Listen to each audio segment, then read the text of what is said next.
Senator Case, Senator Dockstader, Senator Ide, Here. Senator Pappas, Excused. Representative Brown, Here. Representative Campbell, Here. Representative Lean, Here. Representative Lucas, Representative Riggins, Representative Storer, Excused. Representative Stivar, Present. Representative Wharf, Here. Co-Chairman Locke, Present. Chairman McEwen. Here. Mr. Chairman, you have a quorum. Well, let's start out with the long-term homeowner tax exemption revisions.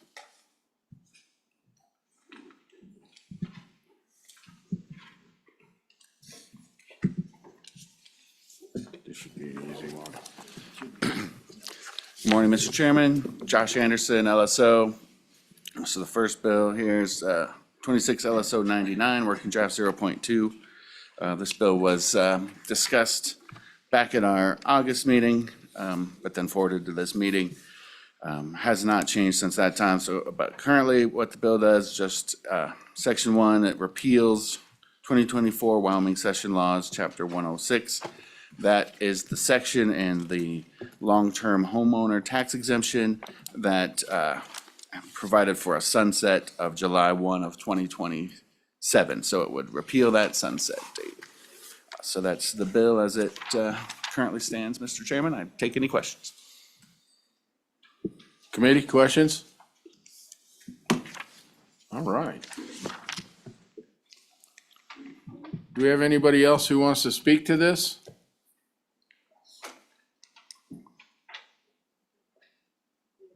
I love a one-page bill.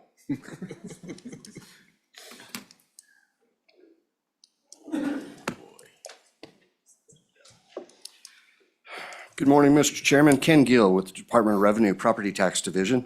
Thank you for giving us the opportunity to speak to this bill. Pretty straightforward. You know, the bill really truly is pretty straightforward. It will continue on the long-term homeowners property tax exemption that was passed, two sessions ago, I believe. So I was asked, you know, what kind of fiscal impact will this have? I don't know that we can really determine that, but I would say every year, much like the veterans program, the veterans exemption, we're going to gain some applicants that are eligible, and we're also going to lose some that were eligible. So I would anticipate that the fiscal impact will be very similar to what it was this previous year. So with that, we know that there were folks that did not get the benefit that didn't know about it. So we may have a slight gain, but I think the impact should be about the same as it was in 2025. With that, Mr. Chairman, I have no further statements. Thank you, Mr. Gill. Senator Ide. Thank you, Mr. Chairman. Real quick question. Thank you, Mr. Gill, for the testimony. What was that impact, 2025? Do you have that number? Just I curious. knew you were going to ask me that. Thank you. Mr. Chairman, and I left it back at my chair here. Yes, perfect. Thank you. Thank you. I had a lifeline to a friend, Mr. Chairman. So the long-term homeowners exemption was 680 million assessed dollars, 680.5 million assessed dollars. If you would take that 680 million times the average mill levy of 0.069187, that will give you the entire amount.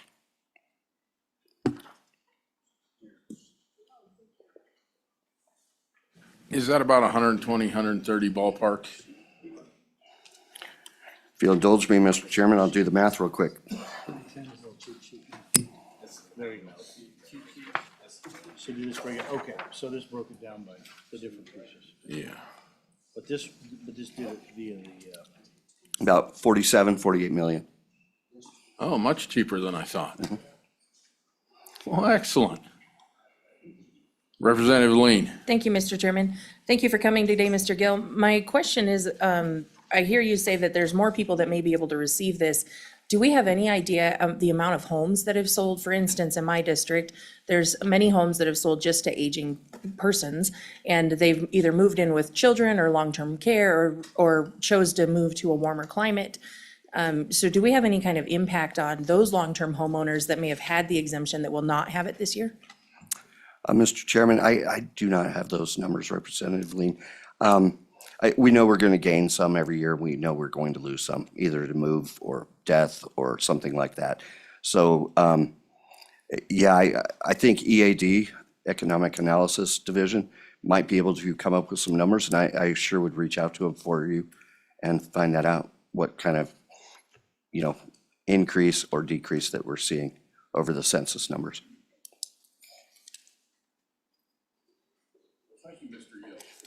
Welcome, Mr. Chairman. Thank you.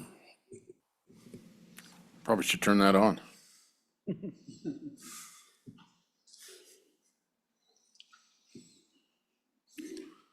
How's Mrs. Huxtable today? I'm great, thank you, Mr. Chairman, members of the committee. Dixie Huxtable, Converse County Assessor, and here talking on behalf of the Assessors Association, but if you look at the back of the room, you're going to see a group of my colleagues here. I have representatives here that can answer questions from all kinds of demographics across the state, from the tourism counties, to the oil and gas counties, to the large counties, to the small counties, reservation counties. If you have a question about any of these bills today, I've got an assessor in the office in the room that's probably more than willing to answer some questions. But specific to this bill, I appreciate the opportunity to visit with Chairman Locke and some of the members of this committee. We worked together on a Zoom meeting and talked about this bill, and there is a proposed amendment that's been drafted, and I appreciate that proposed amendment took into account the things we discussed. We do appreciate that very much. I just wanted to give you a little bit of a heads up on how this has been administered so far. We worked with the Department of Revenue to develop an affidavit form so that if a taxpayer was qualified last year and nothing changed in their status, in other words, they still own the home and they still live there, that we could shorten that document that was going to be required so that they could basically just come in and sign a form. And so many assessors have already sent those forms out, either mailed them out to the taxpayers and have a bulk of them back, or in my case, we printed them off and they're at my counter. When people come in, we just go through the file, find their name, pull it out, and it speeds up the process a bunch. As far as new people, I can tell you that I'm specifically for Converse County, we had about 700 applicants last year. I've already got at least 50 brand new ones, either people that said they didn't know anything about it, they just turned 65, they just met the 25-year limit. So I anticipate there's going to be a significant increase in this next year across the state, and I think all the other assessors can confirm that as well. Just to be clear, those new people do have to fill out the original form, so we have all the correct data to qualify them. The only thing that's not in this bill that you may want to consider if you're going to repeal this into forever, let's just say that because I can't do that P word, maybe some sort of a simpler way for them to claim the exemption might be something we could navigate with the Department of Revenue. For example, the veterans currently, once they are qualified, they are allowed to call in. That's in statute. They're allowed to make a phone call to our office and say, we want to use it again on our property. Something similar to that may be something to consider down the road so that the taxpayers don't actually have to come in and sign a document or get somebody to help them sign a document at home. Just something to contemplate down the road. I'm not suggesting it necessarily for this bill, but maybe in the future it would be something to consider. We do appreciate all the changes here. We did ask for the deadline to be changed from the fourth Monday in May to March 1st, and the amendment says that. That does help us out, get these processed timely. We did suggest a change just to make consistency for the definition of residential real property to be a dwelling to house not more than 4 families is what was in the original bill, and changing that to 3 just makes it consistent with the other bills that you've passed. And then changing the associated land, it did state up to 35 acres, and we agreed to just leave it associated land. and then adding some language. The biggest problem that we have found administering this bill is after the fact, when somebody qualified and didn't get the credit because they bought or sold property after January 1st. We talked in that work group about a way to try to solve that problem. We didn't come up with a great solution yet, so we're still talking about it. But there is a disconnect between when the taxpayer claims that exemption and when the tax bill gets paid in November, especially if the property changes hands. And some of that may have to do with realtors, title companies, how their language handles that sale. I've been in contact with the Realtors Association, and we have talked about some potential meetings between the three organizations, assessors, realtors, and title companies, to see if we can help resolve that issue. I really don't recommend that the government get into the business between a buyer and seller. That's a private contract. I don't think the government needs to step into how they do that, but certainly that seems to be the biggest issue we've heard after the fact, is that somebody that thought they were going to get it, it didn't either get prorated at the sale or something happened. So I've got a lot of assessors in the room that can give you a lot of scenarios. You don't probably want to hear all of them because they're pretty similar, but that's something we want to continue to work on, and we are committed as assessors to do that. And with that, I would stand for any questions on this bill. Representative Campbell. Assessor Huxtable, thank you very much for working with us, and thank you very much for this information. My question has nothing to do with implementation or anything.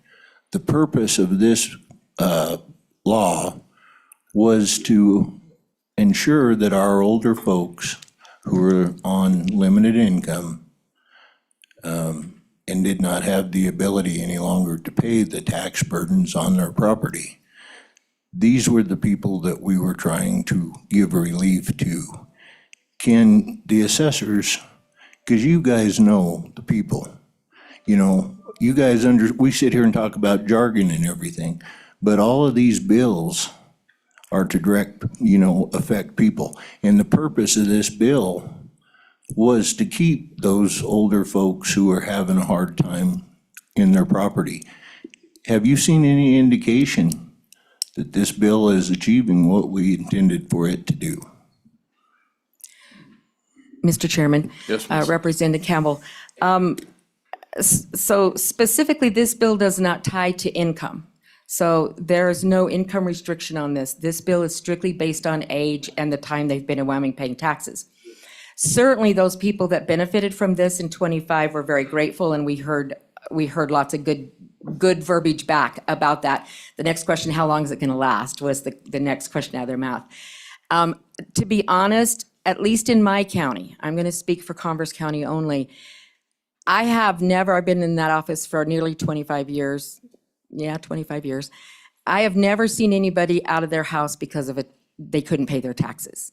So when you ask me, did we keep people in the house? Did we help them stay in their house? I've never seen anybody get moved out of their house because of their property taxes in my county. I can't say that across the state.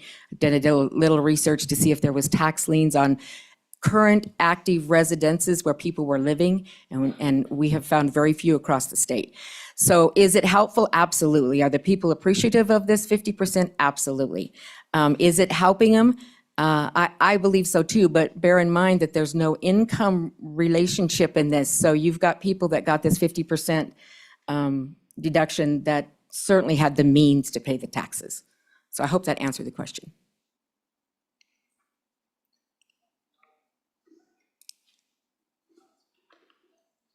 Senator Case.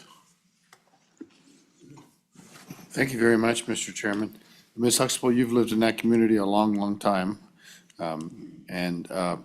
Is it hard for younger families to get housing in that community? Mr. Chairman, Senator Case, absolutely. Just like most communities, we have a housing shortage, and it's difficult for those younger folks to get into houses, especially if they only have a one income family. There's a demand for houses. And right now in my market, all of the lower valued, and by lower I mean less than 300,000, are just not available. They've been picked up and refurbished or flipped or whatever. And so you see people not being able to get into homes unless they've got multiple sources of revenue. Follow up, Mr. Chairman. Go ahead. And Ms. Huxtable, I don't know about how it is in your community, but in my community, we see this thing where people are looking for houses to buy, actually. But prices are really very high. And you have situations where older people who've lived in their home a long time now are hesitant to leave their home because of the tax situation. They can never afford the taxes on a new place. And so that tends to be a problem for the market because it tends to block those homes from coming on the market and being available to younger people. Now, I'm told that this has been a real problem in California, which had kind of similar situations. Are you experiencing that, or do you worry about that? What are your thoughts on that? Mr. Chairman, Senator Case, I do worry about it. I have elderly parents. I have family members that are elderly that are in that exact situation that maybe could downsize to make their life a little easier, but there's nothing for them to purchase, to live in, to move into. And the cost for one, if they were to sell their house, there's some gain issue, that taxable issue, and then to have to spend all of that to get in a new home. So yes, I do worry about it. And then a new home would have higher property taxes. Would have higher property taxes because the values have just increased. I can't control what people buy and sell their houses for. I don't think I want to. That's a private deal. And even when I see those sales that come in and I think to myself, or I make a statement to my staff, what were they thinking? That's the seller's prerogative to sell it at that price. But that's causing some problems for our older folks that really would like to downsize and get into something smaller that's not an assisted living scenario. Thank you, Mr. Chairman. Thank you, Ms. Huxtable. Any other questions? Well, thank you. Anybody else want to speak to this?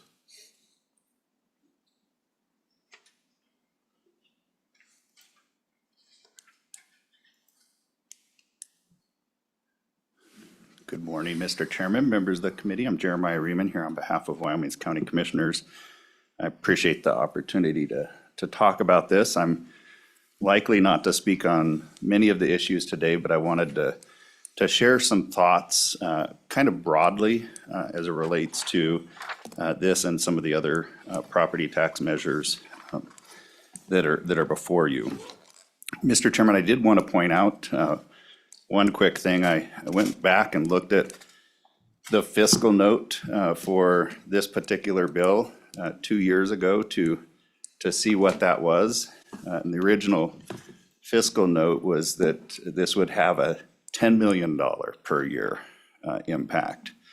So when you hear the $40 million, understand that's a fourfold what was projected 2 years ago. So that obviously magnifies as we go out in time. So just something we have to be very careful as we look at those fiscal notes and what the potential impact is, because this one is fourfold what it was sold as. Mr. Chairman, particular to this one, this was sold as well to your local governments and others as short-term relief so that you could put in place long-term relief. This bill obviously changes that equation, which is certainly your prerogative. You have that ability, but understand those impacts are going to be borne by local government. So I would suggest there are some things that you could do with this legislation and with others that could help support your local governments as well as those that you're intending to target here.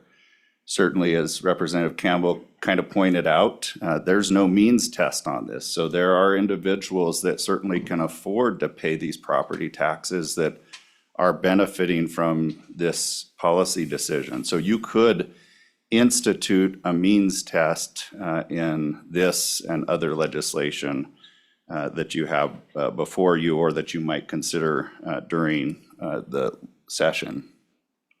You could also look at alternative revenue streams to support local governments. As you make this policy choice, what could you share amongst the state's revenue streams to help out local governments, or what backfill could you provide? I will say that you've done that in some places. If you look at our veterans property tax exemption, that includes an automatic backfill that goes to the state treasurer's office and then ultimately goes to your local governments, whether that's cities, towns, counties, special districts, school districts, et cetera. So you could do something very similar here and keep the local governments with the needed revenue that they need and can continue to provide services to citizens as you provide that particular relief. I also think you need to consider, maybe it's a standalone bill, or maybe it's a portion of each one of these bills. There's the Citizens Initiative out here. If that passes, that's on top, as we understand it from talking with the department, as well as hearing your own fiscal staff at the legislature. That will be on top of the reductions that you've already made. So, for example, you've already put in place the 25% reduction. If that 50% reduction is put in place, it's 50% of the remaining 75%. So it's more than a 50% reduction. Yes. Actually, on the 25% reduction, there's a trigger in it. If the 50% bill passes, the 25% reduction goes away. Mr. Chairman, I think you might want to check that, because I don't know that I understand it to be that way. But the point being that if it's not there, or to the extent that you're going to use one of these as a replacement for that, then you should have a repealer for at least that bill in place of what the citizens chose, if they ultimately do. So I just throw that out there. It is my intent to try and get commissioners to support on some of these measures. I will tell you, we have supported other measures, just so that you all will remember, and others. We've supported the veterans exemption. We've supported the 4%. We supported the refund program. We've supported homestead exemptions. We've supported the assessment rate reduction. So I would like to get commissioners there, but some of these bills, as they stand, just aren't going to stand up, because they have considerable financial impacts at the local level, and our ability to provide the services that you have mandated of us, or that the citizens have requested. With that, Mr. Chairman, I'd sit for any questions. Representative Campbell. Thank you, Mr. Chairman. Thank you for coming here today. You know, our primary purpose in all this is because we're trying to tackle the skyrocketing property tax. And we're trying to be fair to the citizens and to the communities. We're not trying to do anything malicious. We sometimes look to the counties, and I'm going to ask, because some of these counties have got rather deep pockets their own selves. And we've deflected everything onto the state. I would like to remind everybody that this is the citizens of the state of Wyoming that are kicking into this pool of money. So we're trying to find a happy balance here, guys. It makes it sound like we're putting huge impositions on there, but I believe a lot of these counties have got funding to where they can weather through this. The state of Wyoming, we're the ones that's looked to as the money pot. The counties want to come get money from, everybody wants money from the state of Wyoming. That money is the people's money. So we need to look at this and make sure what we're doing is constitutional in benefiting the people that we're trying to affect. So I just want to go into this with that in mind as we move forward through these next couple of bills. Thank you. Yeah, Mr. Chairman, Representative Campbell, I take no malicious intent from these bills. I think part of of course, the issue is that we've seen increasing property tax rates. We've also, the citizens have recognized the vast amount of money that the state continues to accrue, and they equate those as revenues that are going to the same place. Unfortunately, as you know, that's not the case. I'm not here to argue that there aren't some counties that saw considerable increases. Teton County, even keeping its assessment rate even, and I'm just talking about the county itself, did see a doubling of property tax during that particular time. Campbell County saw some increase, but remember, across all of its property tax categories over the period from 2018 to 2024, it actually saw a reduction in all of its property taxes. So, and that reduction was not offset by residential property taxes. In fact, that's such a minor part of Campbell County's picture. So if you've seen one county, you've seen one county. And I could give you many other examples. Niobrara County, their entire residential property tax take was an additional $40-some thousand. With the measures that you've taken, you've actually moved them back to revenue levels under residential to back to about 2018. So again, you've seen one county, you've seen one county. There are certainly some that can weather this issue. Co-Chairman Locke. Thank you, Mr. Chairman, and thank you, Mr. Riemann, for coming and actually bringing some of these topics. This concern you raised on, for example, these bills stacking, that obviously was not an original intent. And I know as these bills passed through, there were several of them. So I know this committee is very conscious of that, and we will take a hard look at that, because that was certainly not the intent, is to stack 50% on 25% on 4% on. So thank you for bringing it to our attention. And actually, I think we will take a good hard look at the bills and try to make sure we do the right thing with those. The other issue I do want to bring up, and I think it's important, and I think your conversation ongoing, I know we'll have many more conversations with you, had plenty. As these bills pass through, it is true, a lot of these bills, some of us, I will speak only for myself, would see them as, I would argue, short-term relief. And you will see long-term, what I would review as long-term reform bills passing through. You'll see more than one probably as we go. And as we do that, I do believe it is the goal to kind of merge these all into what we would refer to as long-term reform.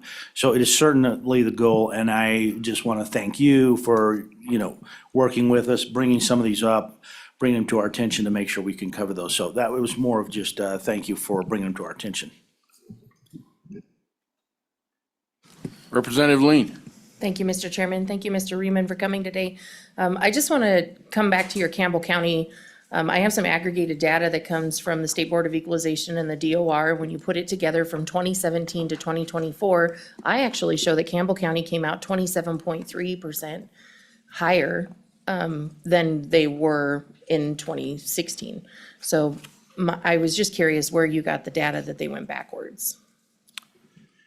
Mr. Chairman, Representative Lean, what I was referencing is not that their residential property tax went backwards. I was referencing that of all of the property taxes, so minerals, industrial, commercial, all other, they saw a retraction during that particular time. And I've got that data somewhere in my pile here. I might be able to find it for you, but I'm certainly happy to share that with you. There are a number of counties that are in that same situation where across all property tax classes, they saw a retraction. Follow up. Go ahead, Representative Lee. Thank you, Mr. Chairman. I do have the non-mineral property in front of me as well, and it did come in at a negative 13.22%, but I would just venture to say that overall, they did still come out ahead.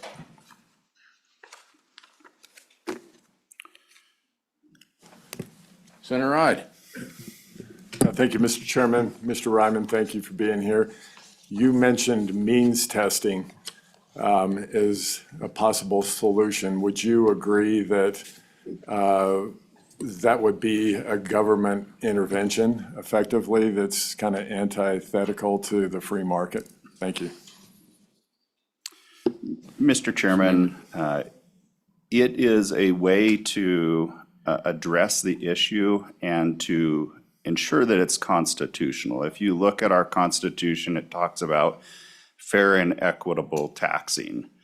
By giving a tax break to certain individuals but not others, you have to have some standards. Now, one of those standards may be the age classification that you've put here. That might be enough to qualify under Wyoming's Constitution. To better ensure that, you might put some means qualification in there to say if you, let's say like our property tax refund program, if your income is 145% or less of the average median county income, then you should be eligible for this. So it's a simple way of trying to address an issue and remain constitutional. Now, Mr. Chairman, I'll be clear, I'm not necessarily advocating that that's the best way to do this. I'm actually concerned that by taking the approach that you have, remember our property tax assessments generally over time do continue to go up. And so you're saying 50% off of a rising figure. Another way that you could go about this, if your intent is to say that we want to ensure that somebody can live within the income that they had when they hit 65, you could freeze property taxes at that particular point. So for those individuals at 65, it freezes, they're never going to have to pay more.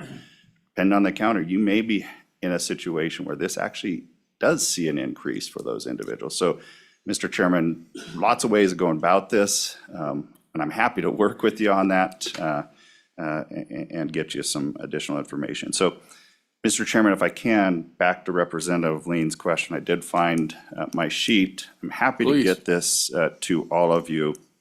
So Campbell County between, I may have said 2018 and 2024, it was actually 2015 and 2024, Campbell County saw a $10 million reduction in property taxes across all classes during that time period. The others that saw reductions across all property tax classes were Bighorn, Carbon, Fremont, Hot Springs, Johnson, Sweetwater, and Uinta. So yes, they may have seen increased residential, but across all classifications, they actually saw a decrease in their overall revenue from property taxes. Mr. Ryman, are we comparing apples and oranges now? I think Campbell County, part of the reason they saw the decrease was market and economic factors in coal and gas. And I don't know how we can legislate that problem away. Would you agree with me on that at least a little?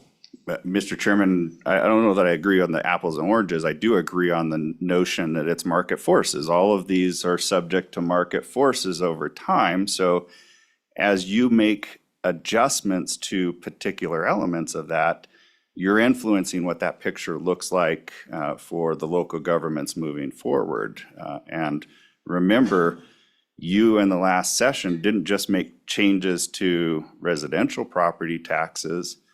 They haven't gone into effect, but they will this next tax cycle. So we're going to see reductions in industrial and other business property taxes. So I can appreciate that you might want to focus just on residential, but every cut has some sort of impact in the system and the ability for local governments to provide the services that they're mandated to provide.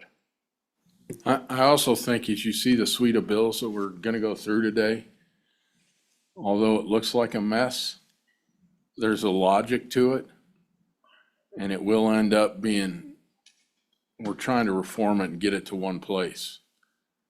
But we're also hedging bets on some of the other bills in case it doesn't work. Thank you. Representative Campbell. Thank you, Mr. Chairman, and thank you again, sir.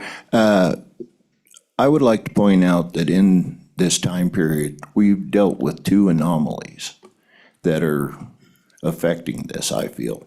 Number one, we went through COVID, which had a large effect on what we're going through right now today. And the other thing, referring back to the Senator McEwen, Chairman McEwen, there was a lot of policy, federal policy directive that affected a lot of this. And that policy directive has changed. And that is a big thing. So we're looking at two big anomalies that have happened in this time period. And so I just want to throw that out there. Would you agree with me on that, sir? Yeah, Mr. Chairman, Representative Campbell, absolutely. I might throw out another anomaly. Those administration changes are having effects on other county revenues. So as one example, payment in lieu of taxes and secure rural schools programs have not been reauthorized in this Congress. And those matter for some of your counties, in particular those that are public land counties. I'll just use one example in that category. Washakie County, 25% of their entire revenue is made up of two sources. One is payment in lieu of taxes. The second one is direct distribution. Those are both discretionary programs, one of which is not currently reauthorized, so might come out of their pocket. That's a federal bill. And the second one is obviously in your control in terms of direct distribution. And what the governor has proposed is actually a cut over what those local governments have seen. So yes, absolutely changes in administration matter, but we are also experiencing those changes with this administration. Follow. Go ahead. Thank you, Mr. Chairman. No, I just wanted everybody to be aware of that because, you know, these aren't just standard times. It's not like we're rolling in here and just drafting general legislation. These are very unusual circumstances. And I appreciate you coming in here and same thing with the assessors trying to work with us because we want to get this right. This is important to us as well. Thank you for your time. Thank you, Mr. Chairman. If I just leave one impression, it's I'm here to work with you and try and find a way to work through this that ensures that we can do what we're supposed to do and that we get the relief where it needs to be. Mr. Chairman, before Mr. Senator Reeman Dockster. thank you, Mr. Chairman. Before Mr. Reeman leaves the table, and I understand there's a plan here, there's a proposal, and I'm careful to watch the direction you're taking this because they all fit together in one way or another. But before you leave the table, sir, on the topic of long-term homeownership and relief, what's your counsel? Mr. Chairman, Senator Dockster, I've not seen the amendment, but I think working with the assessors to try and provide some clarity here is helpful.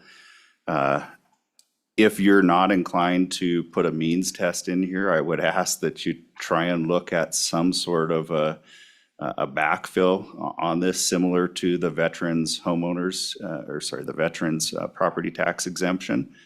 That's written into that bill, and I know you've worked on some versions of that, or help us find an alternative revenue source here.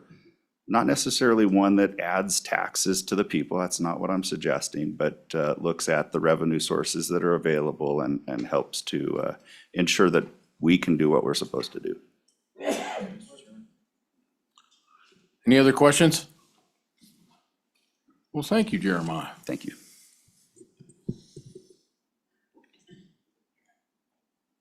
We have anybody else? Mr. Chairman, we have Brett Moline online for public testimony. Bring him in.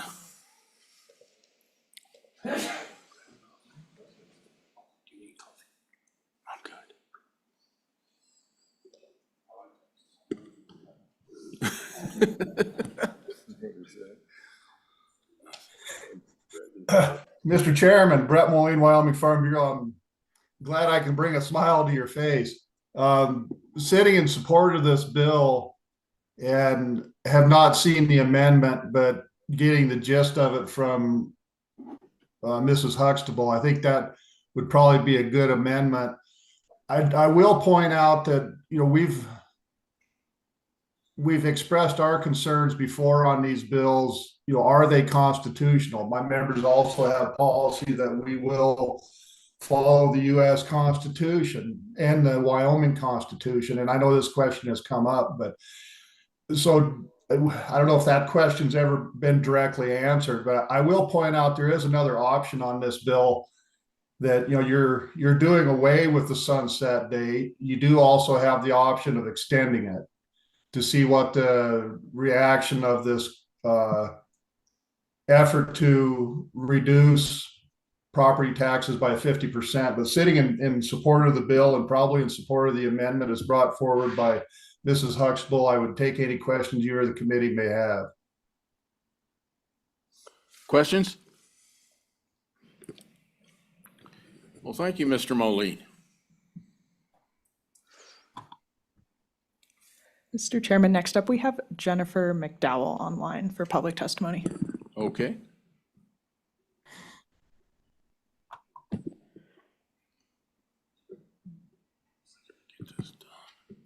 And she is online now.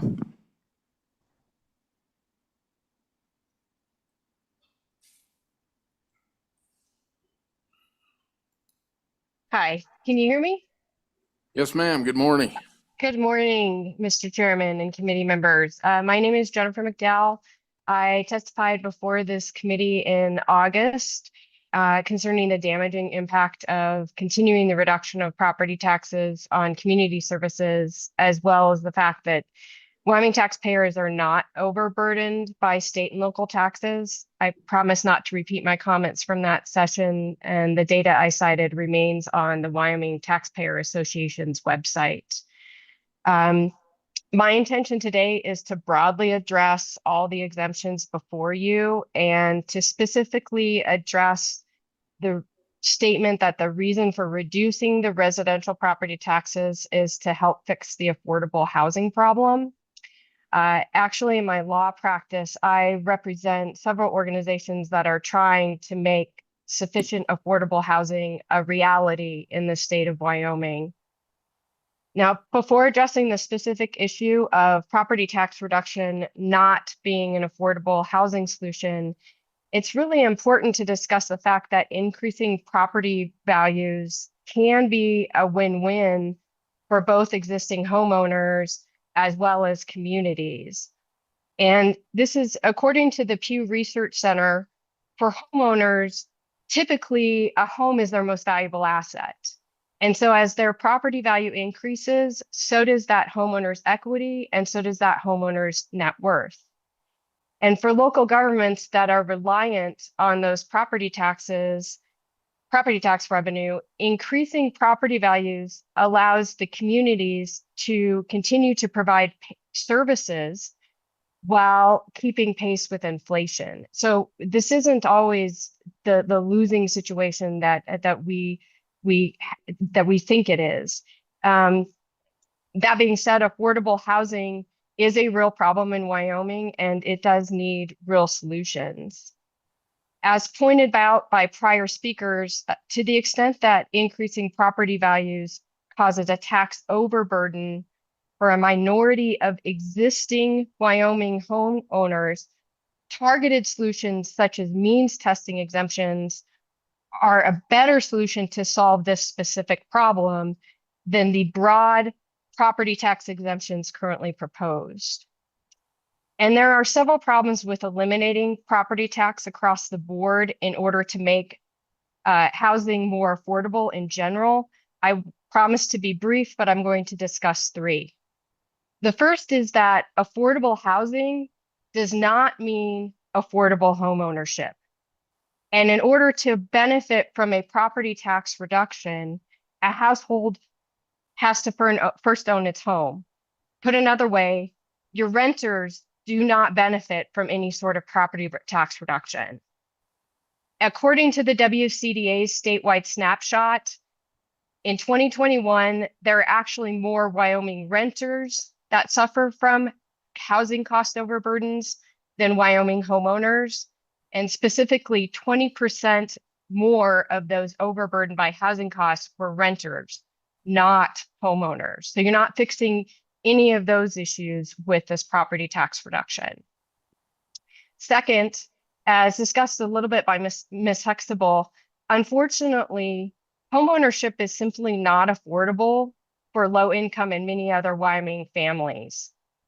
Now, before going any further, I think it's important to define what constitutes affordable housing. The federal government defines affordable housing as occurring when the total cost of a household's dwelling is 30%, is less than 30% of the household's gross income. Now, housing cost is calculated as rent or mortgage, utilities, insurance, HOA fees, and of course, property taxes. Note, property maintenance and repairs are excluded from that calculation, even though they're completely necessary. A simpler way to think of this is for every dollar of a household's income, less than 30 cents can go towards that household's housing cost and still constitute an affordable housing cost for that particular house.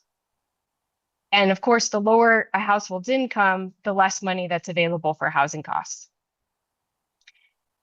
According to WCDA's statewide snapshot, the median Wyoming household income in Wyoming in 2021 was $68,200. That median income under the 30% test only allows a household cost to be less than $20,460 in order for the housing to qualify as affordable. According to the WCDA's 2024 statewide housing needs assessment, the median home value for Wyoming for primary residences, so actual residences, not secondary homes, in 2022 was $325,000. If you don't factor in a down payment, if you look at a 30-year mortgage at a 6.25% interest rate, the mortgage payments on a $325,000 home are more than $24,000. And for our median income family at $68,200, that exceeds the 30% threshold test before you factored in the other housing costs of utilities, et cetera. With the current Wyoming home values, available housing stock, and median income, lowering property taxes is not going to make home ownership more affordable for those households because they simply can't afford to purchase a home in the first place. So you're not addressing the true affordable housing problem. Finally, most importantly, lowering property tax hurts our statewide community by reducing services provided by counties, municipalities, and special districts that all Wyoming citizens rely upon. So the bottom line is that lowering property tax is going to have little or to no impact on the affordable housing problem, but it is and will continue to be detrimental to our communities. Addressing affordable housing in Wyoming is a very important and uphill battle. It requires multiple solutions, the most important of which is increasing the available lower cost housing stock and lower income rental stock. If the committee members really want to provide solutions to that problem, I would suggest that you review the WCDA statewide housing action plan, which includes multiple policy suggestions for advancing affordable housing needs. And none of those policy suggestions include lowering property taxes. Thank you very much. You're doing a very important job and I appreciate you listening. If you have any questions, I'm here to address them. Committee questions?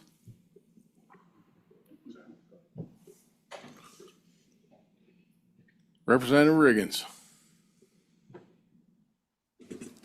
Thank you, Mr. Chairman. Could you go back to what was the percentage? Was it 30% or 20% you mentioned? 30%, wasn't it? Correct. It's 30%, yes. And that is a federal, sorry, Mr. Chairman, committee members. 30% is the federal government testing for all sorts of level for testing for all sorts of housing costs. And that is the threshold, 30% of gross income.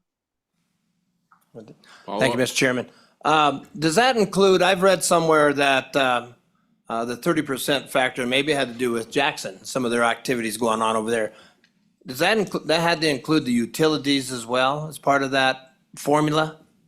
Correct. So the housing cost includes 5 things: rent or mortgage, insurance, utility cost, HOA fees, and property taxes. Last question. Thank you, Mr. Chairman. So do you have an average number of what the actual, like your monthly payment could actually be if you incorporate all those, or did you already use that number earlier? Mr. Chairman, committee members, so if it depends on your median income, it depends on what your income is, right? So whatever your income, the gross income of a household's gross income, then you calculate the 30% testing using that household's income. So it varies from household to household. In Wyoming, in 2021, the median household income is $68,200, which means the total housing cost, that utilities, insurance, mortgage or rent, HOA, and property taxes, has to be less than $20,460.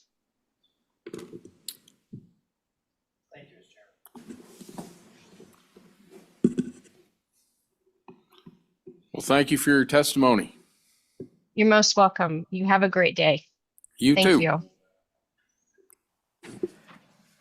Mr. Chairman, that's all I have online at this moment.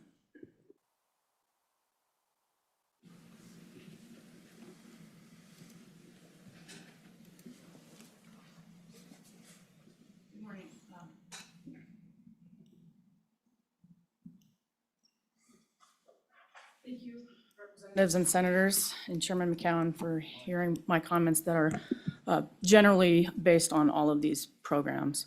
My name is Adelaide Myers, and I'm here speaking on behalf on, can you hear me? Is the mic on? Okay, it's me. I have a soft-spoken voice. I'm sorry. Thank you, representatives and senators and chairman. My name is Adelaide Myers, and I'm here speaking today on behalf of the Carbon County Library System, where I serve as chairman of the board of directors. I have spoken with other leaders of other county agencies, and I will pass on some of their comments as well. But first of all, I wanted to let you know that this is our 100th year of being a system, a library system in Carbon County. And the governor has declared December 1st Carbon County Library System Day, which is wonderful. And that's where the good news ends, unfortunately. We were expecting a budget cut this year, but we weren't expecting 53%. We were stunned, and we had several discussions with the county commissioners, and ultimately we accepted the fact that they would have given us more money had they had more to give. But the pot of money that they have for outside agencies like us includes museums, senior services, youth services, fire and EMS, just to name a few. That pot was already too small before these property tax reductions. The news has covered other county library systems that have been hit with smaller losses. For example, in Fremont County, they lost 20% of their budget. That 20% is bigger than our entire budget before the tax cuts. Bighorn County responded by closing 2 smaller libraries. We can't easily do that in Carbon County because we have 8,000 square miles straddling the Continental Divide. We also have, we have so far avoided closing additional libraries, but we have reduced hours at every single branch.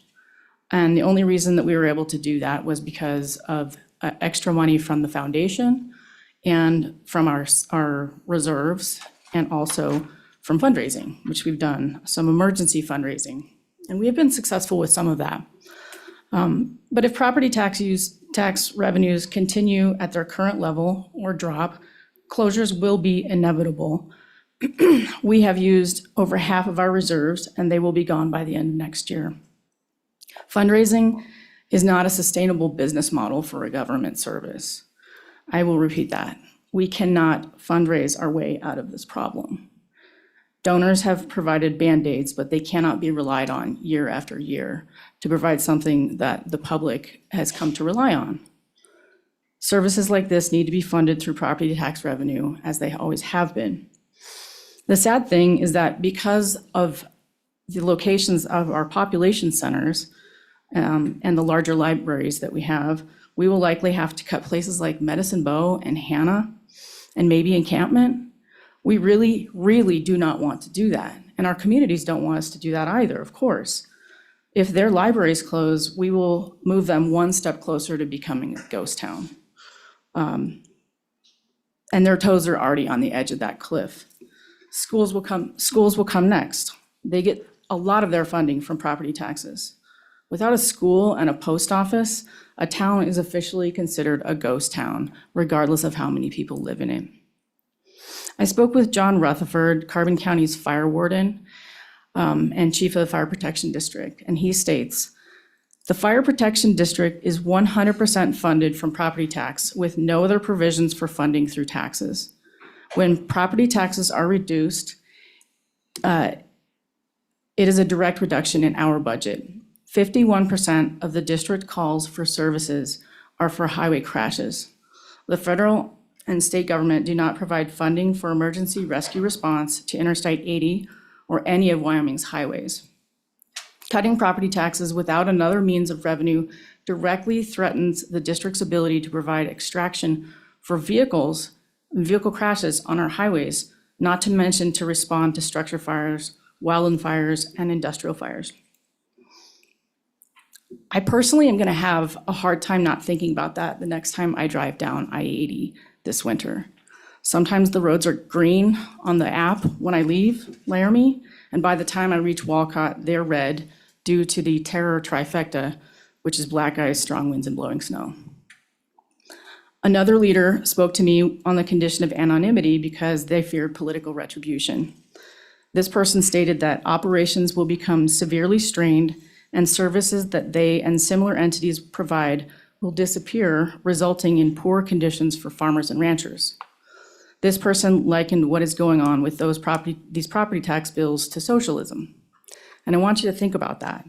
The people of Carbon County have voted to fund our special districts. We've elected local leadership to operate those districts. And those leaders are our friends and neighbors. They're neighbors to their constituents, and they're accountable to us and only us. If constituents attend an open meeting at one of those districts and complain loudly about the money that the district is taking from their property taxes, the leadership has the power to reduce the number of mills that they take. This is the beauty of local control, and it's being taken away. The state collects money and gives it back to counties to distribute as the counties and their elected leaders see fit. By stepping in and lowering our revenue without consent, the legislature is basically telling us that it knows better than we do how to run our local services and governments. And what do we get out of those savings? In the library's case, I calculated the property tax savings that I got that would have gone to the library system without these cuts. It amounts to less than $20 a year. So I'm saving a few dollars a month, and in return, my library is closed every Friday. One final point. I know that we've been hit with a wave of newcomers since COVID, and our property taxes have gone up. Home prices and values respond to market demand. The conservative approach would be to let the market correct itself. Instead, this legislature wants to fiddle with variables, and that interference will bring unintended consequences. Young working families don't want to move to places where the schools are underfunded or non-existent, where there are no libraries. Property values will go down. People with jobs in county agencies will lose those jobs and have less money to spend at other local businesses. Property values go down. Businesses don't want to set up shop in a place where workers don't want to live and where people don't have enough money to spend on their products. Property values go down. Lenders will not give a mortgage on a house if insurance coverage is unavailable for that house. because there's no local fire protection or emergency services in that zip code. Property values will go down. It's already happening. I get on Zillow about once a month, and I'm seeing that Saratoga's offering prices are being cut, and more properties are on the market. Property values will continue to go down, and so will property tax bills as a result, leading to a reduction in cost for those who stay and invest in their communities. But by cutting property taxes, you interrupt the cycle and accelerate everything downward. The drop in property values will be turbocharged to the point that you cannot resuscitate a town by raising property taxes by any amount. It will be too little, too late. This is what happens when you take away local control and try to manage an entire state with a one-size-fits-all solution. Please do not do this to us. Please do not remove our only revenue source without providing some sort of backfill. Representative Campbell. Thank you, Mr. Chairman, and thank you for coming today, Ms. Myers. Right now, you're still operating at this budget, because I'm reading in the Carbon County News from October 16th, 2025, the total county revenues are up 1.1 million, and they've adapted a balanced budget for 2025. So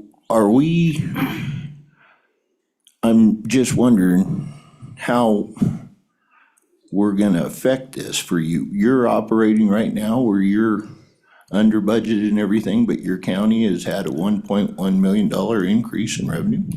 I would actually defer to our County Commissioner, Sue Jones, who is also here today, if she would be able to answer those questions more clearly. Well, but you're still, follow-up? Pardon me. Thank you, Mr. Chairman. I'm just trying to wrap my head around this, because I agree, this is very important. I use my local library system all the time. But we're trying to gather data to where we can make solid decisions moving forward here.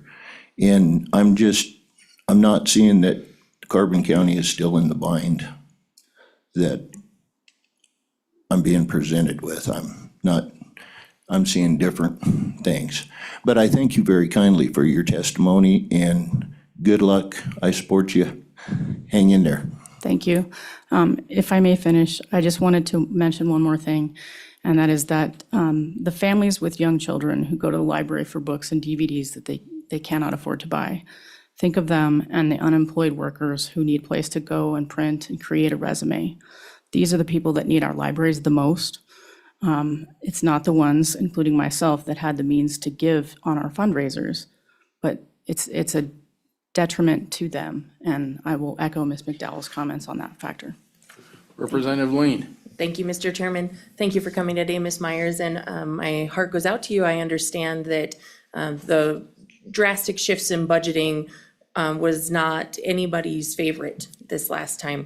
Yesterday, we heard from several wind turbine companies that are coming into Carbon County and exactly how much money they plan to spend there. And so I think that's where some of the confusion from my colleagues comes from, is that on the energy sector level, we're hearing how bolstered your county is supposed to be. But then we're hearing from you, who's working currently in that county, that you're having to make drastic cuts to things like the library. So we're trying to find the disconnect. Is it that local control is not funding your library? Or is it that your only opportunity for funding is residential property taxes? Is my understanding that only residential property taxes can be contributed to the library system. So we don't get a portion of the larger pie. So it's my understanding that the county was short approximately $900,000 last year due to property tax decreases, and 500,000 of that was due just to the 25% tax reduction. And again, I can't pretend to do the county commissioner's job. So I have accepted them at their word, and they have been very helpful in actually helping us try to raise other funds. For example, Commissioner Jones was able to obtain some grants from Rocky Mountain Power and Pacificor, which are specifically go towards Medicine Bow and Hannah. Unfortunately, that $15,000 is not enough to keep either of those libraries open for a full year. But we are looking at we're looking at the talking to the municipalities. We're looking at other alternatives. But as far as my understanding, the money that we get from the county is directly from property taxes only. And we don't have a special district in Carbon County. And so I think other libraries in other counties are experiencing less pain because they also have special districts, I think. Follow up. Thank you, Mr. Chairman. Thank you for that, Ms. Myers. So then the conversation would be, as this reform piece is looking to move forward, the special districts would then have to go to their local control, whether that's the city council or the county commissioners, and figure out how to fit into their budgets with the money that is then allocated to them, whether it's via sales and use tax or redistribution models. So my question would be, are you confident in your ability to sustain the library if a reform comes forward where a chunk of money is given to the counties and then you have to fit into their budget? Do you anticipate that your county commissioners would keep the libraries open? Without knowing how much that extra chunk of money would be, I can't say. All I can say is that at the current level, and we're expecting further reductions next year, that we will probably end up with 4 libraries out of the original 7. And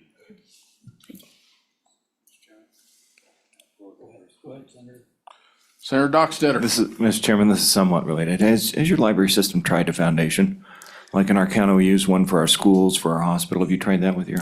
yes, we absolutely do have a foundation. Every county, as far as I know, has a statutorily required foundation that exists to help the library.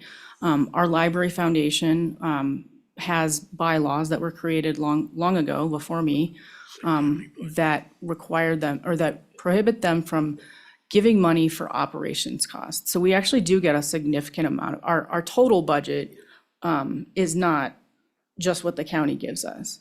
We also have money from the foundation, and this year they gave a lot more than they used to, but they cannot give us money for operation costs, and with good reason, because they have learned, and I think this is true, that if given the opportunity to offload the cost of running libraries onto the foundation, in other words, providing year-to-year operations costs, the county would do that because it can. And so that's why I say that fundraising is not an option.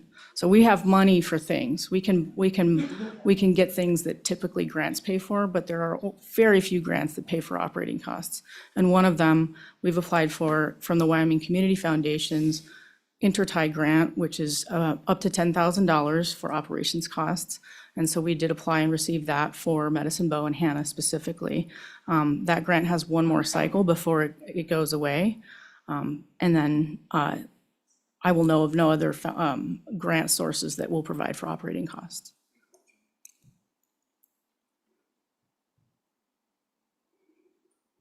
Representative Stivar. Thank you, Mr. Chairman. How many, by statute or by constitution, the county can assess 12 mills? Is your county assessing the 12 mills? Sir, I cannot tell you that. I'm sorry. My job is to help the libraries. Like my county, they assess 12 mills, Okay. but 2 of the mills go to our library here. And that's what I'd like to know what your county's doing. I pay taxes, I pay property taxes in Albany and Carbon County, and I see that I'm sorry, I don't know which county you're at, sir. Okay. Laramie. Laramie County. So I don't know about Laramie County, but I know Albany County has a special district, and we don't have that. So I would have to, I'm sorry, defer to my colleagues and those who are able to speak to that. Mr. Chairman, if I can be a lifeline. Yes, here. Mr. Ryman, please. Thank you. Mr. Chairman, I might comment on a couple of things to Representative Stivar's question. Currently, 21 of 23 counties assess the full 12 mills.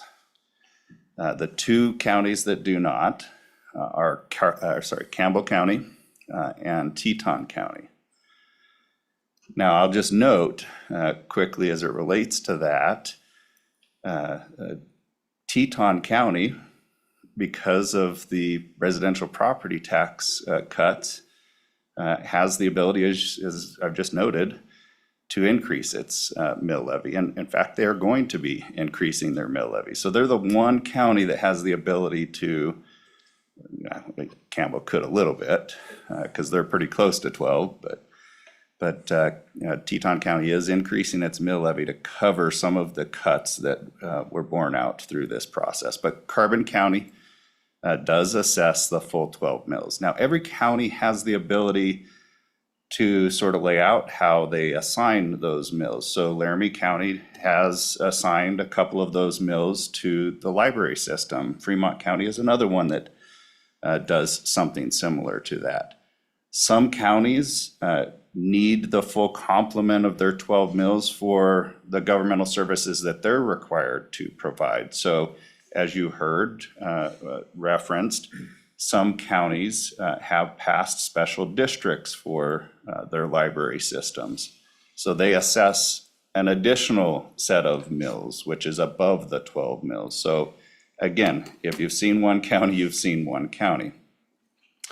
I did want to just point out that when you're talking about those special districts, they're getting their revenue entirely from property tax. So they don't have the ability to generate revenue from other sources.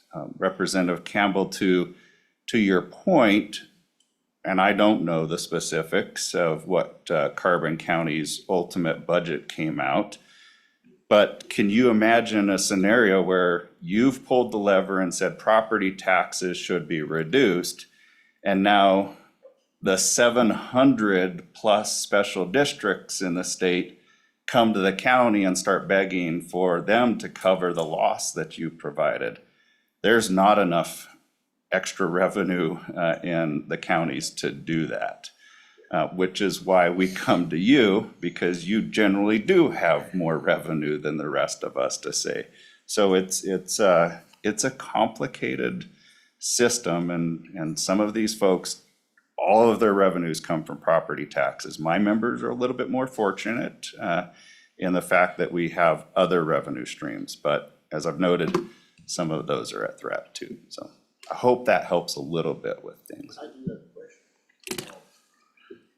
Representative Campbell.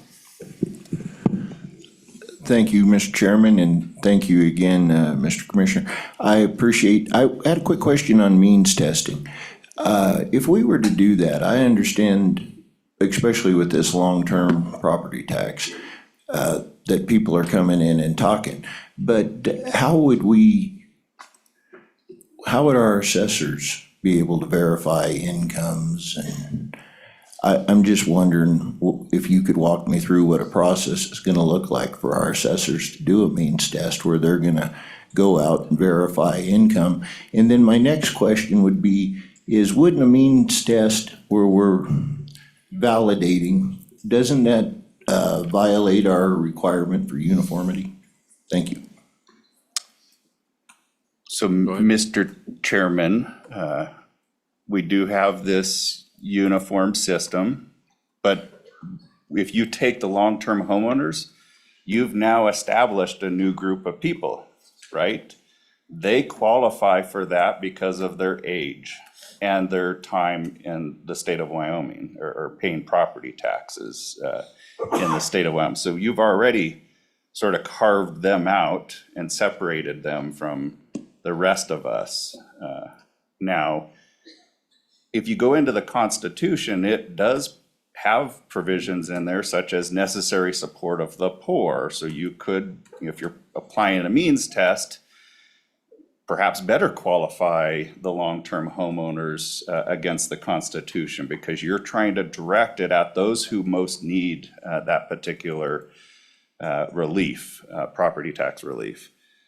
Now, in terms of the means test, and I'm not going to speak for the assessors or the department here, but if you crafted it such that you put in there something very similar to our property tax refund program, you already have in there that you have to have or be at 145% or less of the county median income, I believe, or the statewide average. So you've already put that in there. They're already having to collect that information. I believe they're doing it via affidavit. People are saying yes, and maybe they're collecting some data.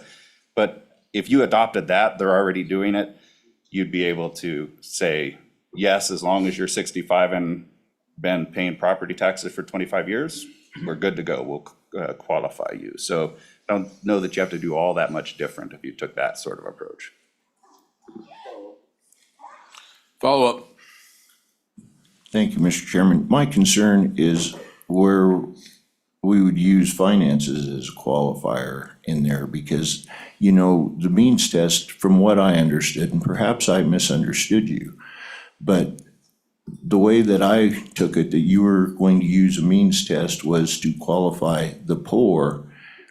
And I'm just wondering what kind of work that would put on the assessors to do, you know, that's kind of a big imposition.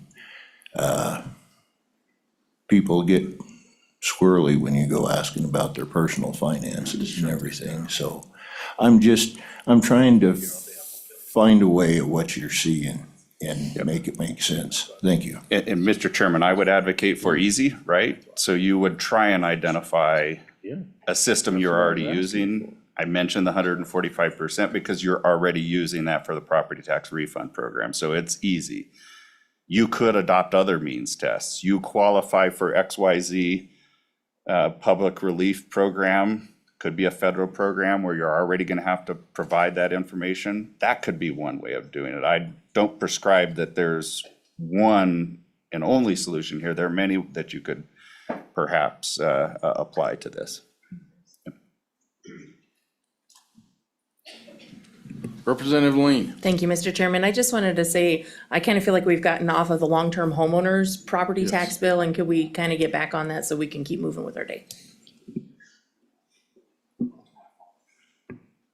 Co-Chair Locke. Thank you, Mr. Chairman. And one of the things I do want to throw out, and this is kind of generally for property tax, just so we all understand, because one of the things that I think it's, and thank you, Mr. Riemann, for coming out, because one of the things I want to throw out, and let's just use Carbon County as an example, and I don't want to really dive too deep into which organizations got what, but let me just talk about that at a high level. I just done just really a quick look at the historical, and let's just take property taxes overall. Property taxes in Carbon County, last year it was, residential was roughly about 18, maybe a little under 19% of the overall property taxes. So when we start talking about this, everybody goes, oh my goodness, you took 25%. Well, you didn't take 25% of the taxes. You took 25% of 18%. So just in keeping the numbers in perspective, that's something. Now, it was a little bit different this year. And the numbers aren't, when we start talking about organizations, if you're receiving a county mill levy, for example, you're not receiving 25% cut. You're not receiving a 50% cut. What you're receiving is 25% of a fraction of that. That's just one of the things I just wanted to keep in perspective as we're talking to these things. Make no mistake, I understand that property tax reductions we are having to do budget adjustments. So everybody will and should at that level. But I just wanted to make it clear, we're not talking about, when people start talking about my county is the one who funds me and they just cut me by 50% or something like that. That's the county's prerogative on how they use their money, most certainly. But in this particular case, if you look at the county's budget, residential property taxes, if you look at the original assessed value, it was 20% of their total property tax budget. That's an estimate. It's not 100% exact, but I wanted to put those numbers in perspective because it's sometimes when these comes up, that's why we're questioning 50%, where'd that come from? And I'm happy to hear your discussion on that. Again, don't get me wrong, I understand they lost some amount of money, there's no doubt about it, but it wasn't, the county didn't go and lose 50% or 25% of their budget. That's just not accurate. And I'm talking even at property tax level, they lost some percent of 20%, so the residential component. And that needs to be clear, to make the numbers. And I probably didn't make it clear, and I'm probably talking too fast, but I wanted to at least bring that issue up. Mr. Chairman, if I can answer or at least respond to the statement, and I'll try and do it in two ways. I'm going to talk just about the county as the entity. So the county as the entity has multiple funding sources, right? Sales and use tax, I mentioned some federal sources, we get direct distribution. So many different funding sources make up their budget. And I appreciate that it's your desire to say, well, in the residential category, we made a reduction of 25% plus all these other things. And that is a small piece of the bigger pie. It's my job to come and tell you, well, you made those decisions, but there were other levers that did go down. Maybe some of them went up. Laramie County saw some increases, but we saw some pretty dramatic decreases. I'll just use Sublette County as an example. $2 billion less in assessed valuation than they had the year before. $2 billion. That's more assessed valuation than probably about half of the counties in their entirety. So they had a huge budget cut in addition to the residential, which was a small piece of their pie. I don't disagree, but it's important that we think about the global piece of this. Now, the second part that I want to point out is, I mentioned counties. Now imagine you're a special district. The only place you get your revenue from is from property taxes. And in some places, that residential property tax category is perhaps the bulk of your revenue. And so when you pull 25%, you might be pulling 25% from their entire budget. They're a different case. They don't have as many revenue sources. So as much as I'm here to represent the county commissioners, I think that's an important thing for me to represent the county as a whole and all the others. The things that you do impact the local governments differently, no doubt. Follow up. Thank you, Mr. Chairman. I understand completely. County has many revenue streams. So I was talking just property tax streams, because the property tax stream isn't just residential property tax. If you're talking county level, for example, and even if you're talking city level, but it's more impacted at the county. So I just wanted to be clear that when you talk about residential property tax impacts, especially looking at Carbon County, you're not talking about 50%, you're not talking about 75%, you're talking about 20% of the whole property tax stream. So I was talking only property tax, and I'll use Sublette County as a perfect example, another really good example. Their property tax, roughly about 12% of their overall property tax stream. So I understand what you're saying. I just want to make sure the numbers are clear for people when we start talking about this. There are impacts. I am not going to say, hey, we didn't take any, there wasn't a reduction in, there absolutely was. I'm not even going to say there aren't other levels.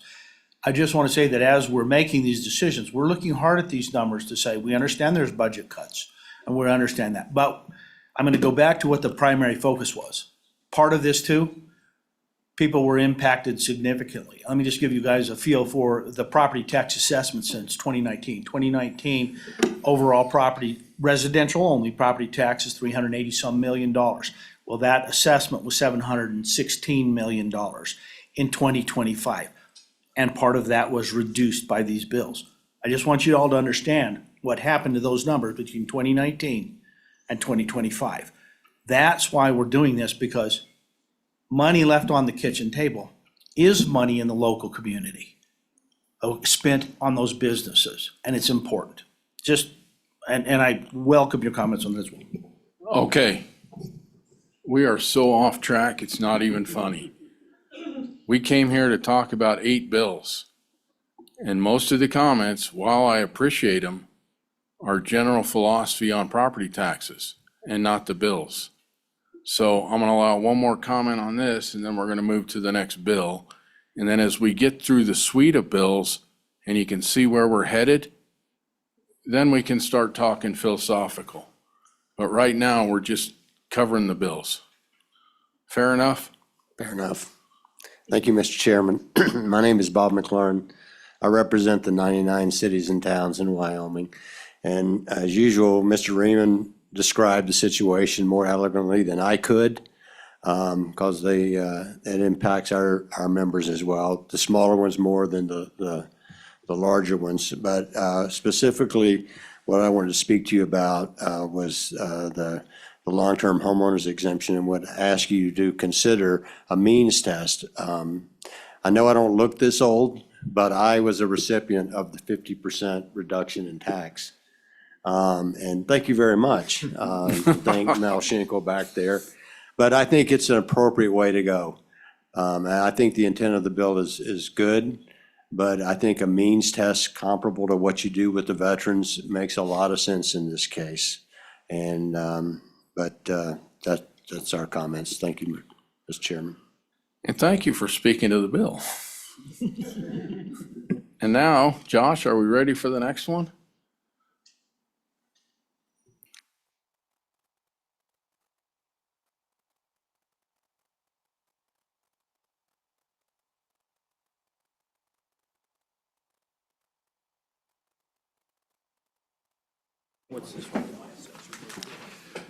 Good morning again, Mr. Chairman. Josh Anderson, LSO. This is on 26 LSO 100, working draft 0.6. Kind of discussed this idea way back at our first meeting. Had this bill on the agenda at our last meeting, but we didn't address it. It was a different bill at that time, kind of broader. And this version narrowed down specifically to residential property tax. And so the bill is a constitutional resolution to amend the Wyoming Constitution to eliminate the assessment of property tax on residential property. So getting into the bill on page 2, Mr. Chairman, goes into Article 15, Section 11, subsection B, and says, adds new language at the top, except as provided in the subsection. And then new language at the bottom first, we have some stricken language there, which currently is in the Constitution specifying that residential property cannot be more than 40% higher or 4%, or the property tax, the percentage for industrial property cannot be more than 40% higher or 4 percentage points more than the percentage prescribed for residential property. So that's stricken, and then we add new language there specifying that residential property, the percentage of value prescribed for residential real property shall be 0%, and no property tax shall be assessed on residential real property. And then conforming amendment in subsection C, just removing the language that was added in Amendment A to specify that the legislature can create a subclass of residential real property for owner-occupied residences. And that's essentially the bill, Mr. Chairman. I'd take any questions. Questions?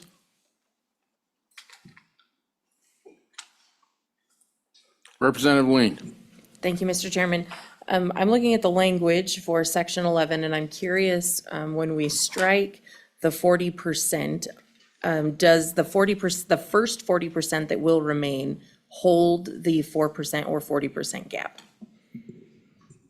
So Mr. Chairman, so right now there's 4 classes of property. There's minerals, industrial, residential with Amendment A, and then all other.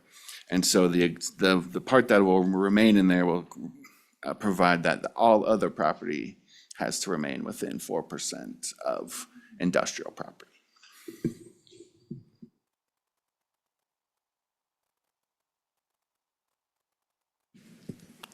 Okay, questions?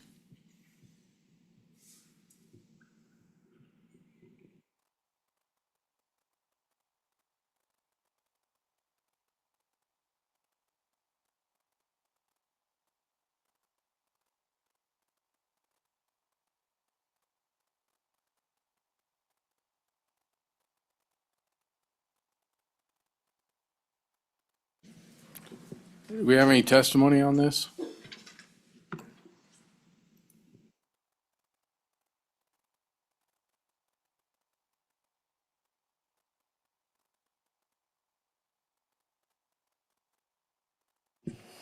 Thank you, Mr. Chairman. Ken Gill with the Department of Revenue, Property Tax Division. Just probably more than comments, just some questions actually on this bill. Knowing that we have, and we heard testimony previously on the previous bill about special districts out there.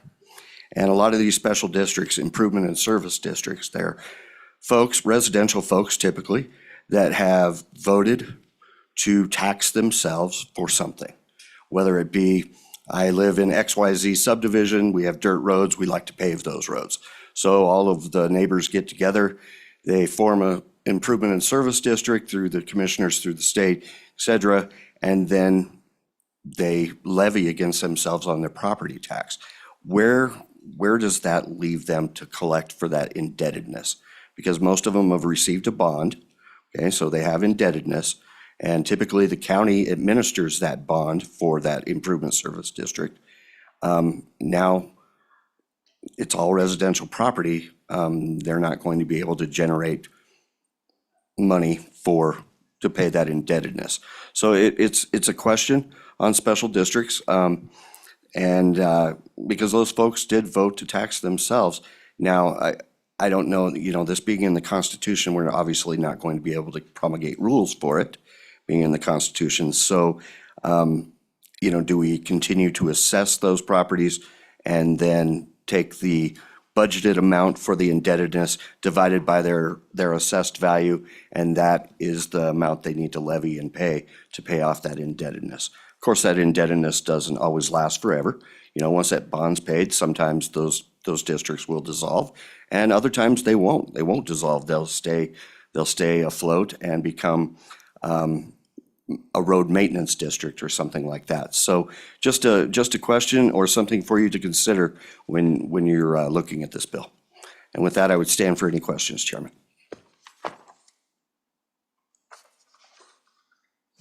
Representative Riggins. Thank you, Mr. Chairman. Mr. Gill, so if this was to pass, would we even bother assessing the residential value? Mr. Chairman, I think that's a policy question for you. Would we continue to assess that?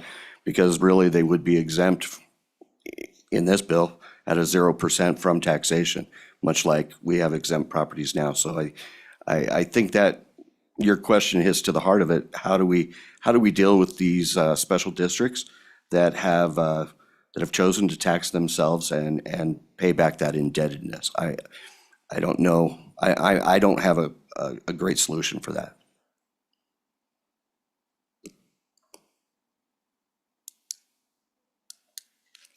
Follow up? Thank you, Mr. Chairman. To determine all these things, you're almost obligated to assess it, just to come up with values for the future and backfills and et cetera. Would you anticipate that? Mr. Chairman, I think I agree with you, Representative Riggins. I agree that we would have to do something to assess these properties so that they would get a tax bill for their bonded indebtedness. So, and when you look at fire districts too, you think about some of our smaller rural fire districts, the majority of their properties are residential. And those fire districts do have bonds. We have colleges that have bonds. Of course, that's, our community colleges, that would be the entire county where they're collecting from. So being rid of residential in this case, so let's say we have a bond that is countywide for community college. All right, we take the residential stream out of there now. That shifts that burden to the remainder of the properties, the agricultural properties, the commercial properties, the industrial properties, the state assessed properties. That shifts that burden to those taxpayers now, and that levy will have to go up for that bond issue. So, and I did some calculations on that, and it would shift that burden of that bond only for the other taxpayers that are not in this proposal.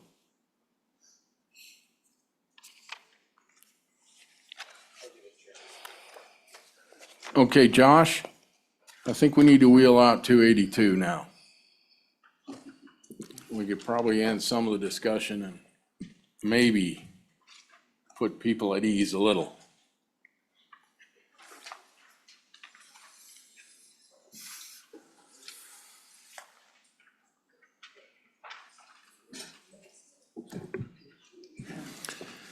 Good morning again, Mr. Chairman. Josh Anderson, LSO. This is 26 LSO 282, working draft 0.3. This was a bill that was not at our last meeting, but in talking with the chairman, this was essentially kind of an alternative approach to the last bill we just discussed on eliminating property tax on residential property under the Constitution. So this bill would do two things. The first, on Mr. Chairman, starting on page 2, this would provide for an exemption for residential real property. And on subparagraph A there on page 2, you can see the amount of the exemption. And in the first year would be $200,000 of fair market value in 2026, and then the first $2 million of fair market value in tax year 2027 and thereafter. Then that exemption, that $2 million amount would be inflated beginning in tax year 2028 using the consumer price index or 2%, whichever is less. Subparagraph B on page 3, you can see the department's required to adopt rules. And then in paragraph C, again, a definition of real property to mean not more, property not more than, housing not more than 3 families and the associated residential land. And then you can see in the staff comment there, as was briefly discussed earlier, the committee could consider, if this were to move forward, potentially removing some of the other exemptions that have been added in the last few years. And then the second part of the bill on page 4, Mr. Chairman, would add a sales tax and a use tax of an additional 2%. So that's the new subsection J on page 4. In addition to the existing sales tax, there's an additional sales tax that's provided in this subsection. There is a carve out that the additional sales tax would not apply to sales to industrial facilities that are subject to permitting by the Industrial Siting Council during the period of permitting and construction. The revenue of that additional tax would be distributed as provided in a new subsection S that's will be later in the bill. And then the rate again is 2%, bringing up the total statewide sales tax to 6%. Bottom of page 4 and over to page 5, that's the distribution of the tax in a new subsection S. An amount equal to the tax collected under that additional tax, as well as the use tax, shall be transferred to the property tax reduction and replacement account, which is created. All funds within the account may be invested by the state treasurer and credited to the account. And then that amount is distributed as in subsections or paragraphs 1 and 2, an amount determined under this paragraph to each county to be distributed by county treasurers in the same manner as property taxes. On or before September 1, county treasurers are required to certify to the department the exemptions granted under that exemption that was just previously discussed. And then it provides that if the amount available to distribute is insufficient to fully reimburse each county, the amount provided shall be proportionally reduced based on the amount of revenue available. The amount calculated should be determined and distributed not later than February 15th of each year, based on the amount of revenue that the county and each governmental entity within the county lost as a result of that property tax exemption. And then it does specify that beginning in 2027, the amount would not include any amount for mills assessed for the repayment of bonds.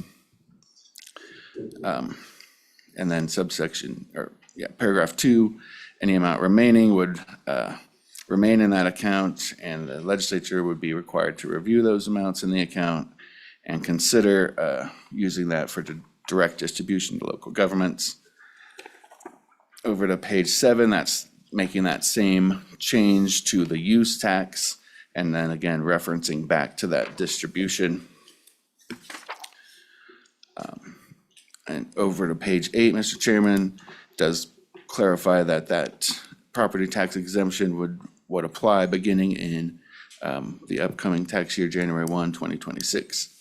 And the bill will be effective immediately. That's the bill, Mr. Chairman. I'd take any questions. Senator Ide. Thank you, Mr. Chairman. Thank you, Mr. Anderson. The previous bill, and which is a resolution, that if it does make it to the ballot, would it be possible to incorporate at least that 2% sales tax increase into that resolution so people could see on the ballot? Just a thought. Yeah, talk to it about with the chairman here a little bit, and just maybe everybody can hear what you think of that. Thank you. A good question, Mr. Chairman and Senator Ide. Hadn't thought about that a whole lot, but I think we could try to work something out if that's the direction of the committee. And if that is the direction, I'll certainly think a little bit more about how we could do that. But I think it would be possible, Mr. Chairman. And I'd like to point out to everyone, this is not a tax cut. In fact, it's probably going to do the opposite. It's a reform bill to how we look at residential property through sales tax versus residential property tax. Once again, it's reform, it's not a cut. It's definitely changing philosophies and policies and procedures. And it does allow for more local control. And we're working with appropriations on changing the redistribution models too. So, having said that, I'd like to open this up to comment in that vein. Representative Lean. Thank you, Mr. Chairman. Thank you. Sorry to keep you in the hot seat. It may be for the department, it may not be for you. My question is about distribution dates and how they differ versus the residential property taxes and sales and use tax. And what does that look like for the counties and municipalities that receive those monies?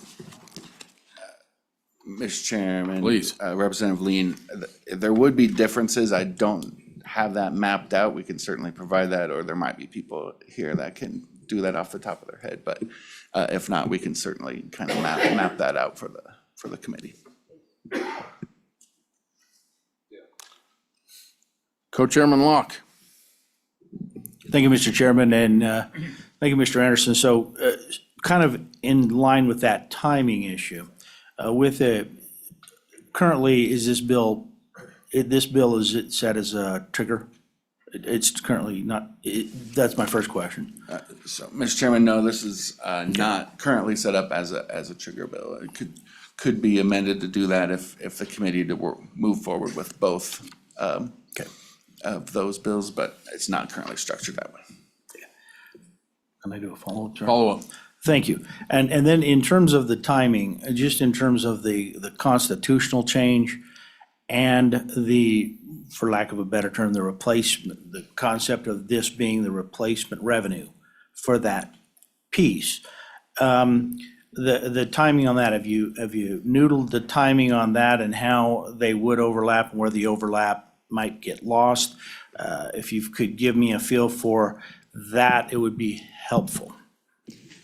Thank you, Mr. Chairman, Mr. Co-Chairman. So this bill, as I said, currently not directly related to that other bill. We could certainly work those together. This bill is designed to go into effect this year, and you'll see that's why part of the reason this was based off a bill from last year. But for the first year, it's a $200,000 exemption. And that was primarily for the delay in implementing the increased sales tax. And then after that's, the new sales tax is up and running for a full year. After that, the full exemption goes into effect for 2 million. So that's kind of why it's structured that way. And if we wanted to tie it to the amendment, we could certainly work out those dates, Mr. Chair. Follow up. Thank you, Mr. Chairman. And so in tying it to the amendment, when you say that, there would have to, correct me if I'm wrong, but I would like your thoughts on this. It would seem to me that the implementation of the amendment, for example, would have to be timed in such a way to ensure if this was the trigger bill, for example, and for lack of a better term, was the replacement revenue. It would have to be timed such that the implementation of the constitutional change and the implementation of the trigger bill were timed to allow the trigger bill to be in effect and generate that replaced revenue. And so if you could maybe walk us through that just a little bit in your thinking. So, Mr. Chairman, that, certainly several different ways the committee could do it.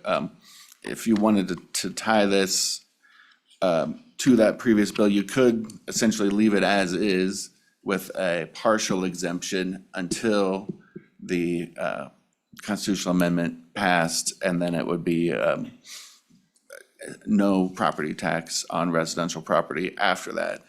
And so in that case, you would already have the sales tax up and running as a replacement to replace the exemption rather than the constitutional provision. So that's certainly one way the committee could do it, and there are other options if the committee wants to delay it, but that would be this is designed to kind of get up and running without that constitutional amendment, Mr. Chairman.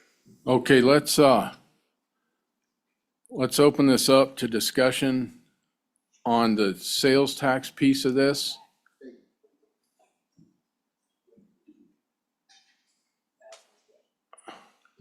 Go ahead.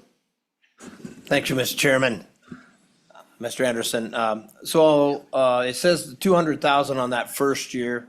So is the other say a $350,000 house, the 150 of it gets assessed normally that first year, right?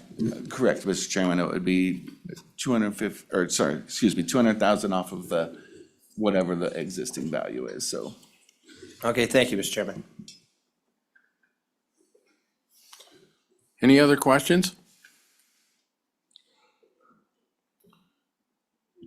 Okay, so we'll open testimony up to the sales tax piece of this, if anybody wants to come speak.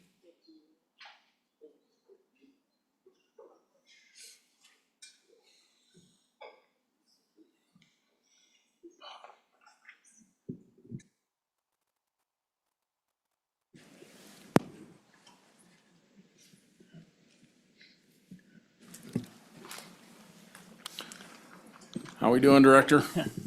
Doing great. Thank you, Mr. Chairman. Members of the committee, Brett Fanning, Director of the Wyoming Department of Revenue. Just going to talk specifically about the sales tax piece, and you can see I brought Administrator Gill with me. We're going to piggyback some of our questions and thoughts that we have on this particular bill. So, Mr. Chairman, one of the discussion points that we had yesterday is what does a penny bring into the state of Wyoming? And so that's a conversation that we had yesterday. LSO provided a document saying that last year there was over 900 million that was generated from 4 pennies of sales tax. So that was the conversation that we had yesterday. So 1 penny of sales tax based on current estimates is 237.5 million. And so you multiply that by 2, you get $475 million, give or take. So that's what 2 pennies would be worth. Then, Mr. Chairman, that was one question I had. The second question I had is on page 4 of this bill related to the taxation rate, lines 3 through 17. As I understand it, the intent of this paragraph is that big projects in Wyoming won't have to pay the additional 2 pennies. Administratively, that is a consideration. And it was something that Senator Case actually kind of referenced last night. So per the streamlined sales tax agreement, if something's taxable, it's got to generally be taxable at the full rate. There's a few exemptions to that per the streamline agreement. Electricity is one of those considerations. But on this piece, if a big customer here in Wyoming goes to a vendor and they say, hey, I'm building this big project in Wyoming, don't charge me the full rate, doesn't necessarily comply with how our statutes are aligned and per the streamlined sales tax agreement. Now, former Director Henson always said solutions here in this one.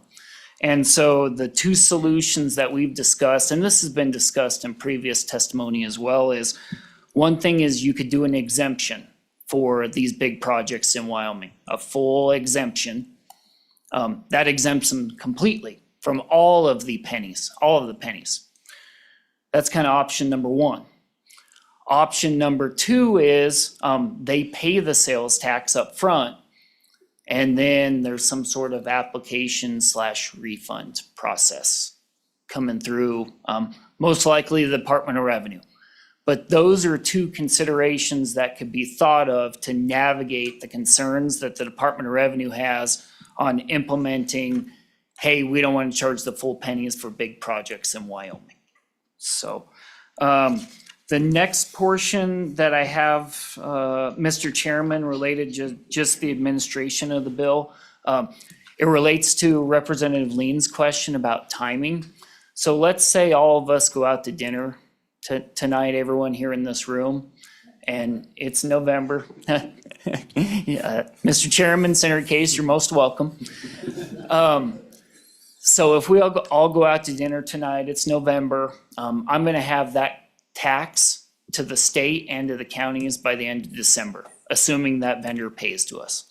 So pays their sales tax. So that timing is generally the next month. So that answers that. I think there are better resources in the room, possibly county treasurers, that would relay on the timing of how that property tax actually gets back to local governments. Mr. Chairman, so that timing piece, it's an element, we've talked about it. Sales tax is generally a monthly distribution that comes out of our office. The last piece I want to highlight on the sales tax is there's IT programming involved for this for the Department of Revenue. So the forms won't necessarily have to be updated, right? So anyone here who's familiar with our sales tax forms, we're just going to add the rate on top of there. Now, as far as in the background, on making sure this gets to the right spots and having the certification processes from the county assessors and the county treasurers for how the property tax is going to be, we're going to satisfy that requirement to fulfill that. There's programming. So just Mr. Chairman, I'd appreciate just the acknowledgement, the consideration that there might be programming associated with this cost, with this potential bill proposal. And with that, I'd stand for any questions on the sales tax piece of it. Representative Lean. Thank you, Mr. Chairman. Director, have you had an opportunity to pull together any kind of data on what a performance audit might look like on how spending habits may be impacted with the increase in sales tax? Please. Thank you, Mr. Chairman. Representative Lean. The answer is yes, we have. This bill, this nice little bill, has been discussed a couple of times in the past, and we have started working on that analysis. It's important to note too, is that a few weeks ago at the Joint Appropriations Committee, Chairman Bear did ask the Department of Revenue to work with the Legislative Service Office and other state partners, other entities, to look at some sort of dynamic forecasting. And I know there was an email in my inbox this morning that that's full in the works. Chairman Bear has made it a priority for the Department of Revenue to work with other agencies to work on that. Just to confirm and to piggyback on that, so we all went to dinner last night and it was $100. Yes, optimistic, I understand. Here in Laramie County, that would be, I'd pay 6% in sales tax, so $6. With this potential bill proposal, that goes to $8, obviously, here in Laramie County. You start adding zeros to that, and we heard yesterday that our mining industry is a big contributor. We also know that our county treasurers are some of the biggest tax collectors that we have in the state of Wyoming. They collect sales and use tax on motor vehicles. So you start adding zeros, we buy a $100,000 car. Right now in Laramie County, that's $6,000 in sales tax. That goes to $8,000. And so that is kind of the dynamic situations that Chairman Bear has asked us to work together with a variety of partners to figure out. Senator Ide. Follow-up. Thank you, Mr. Chairman. I apologize. My follow-up to that would be, if the habits are to change, is there more mill levies by which the local entities could ask for more of this money to come back to them? Yeah. Can you?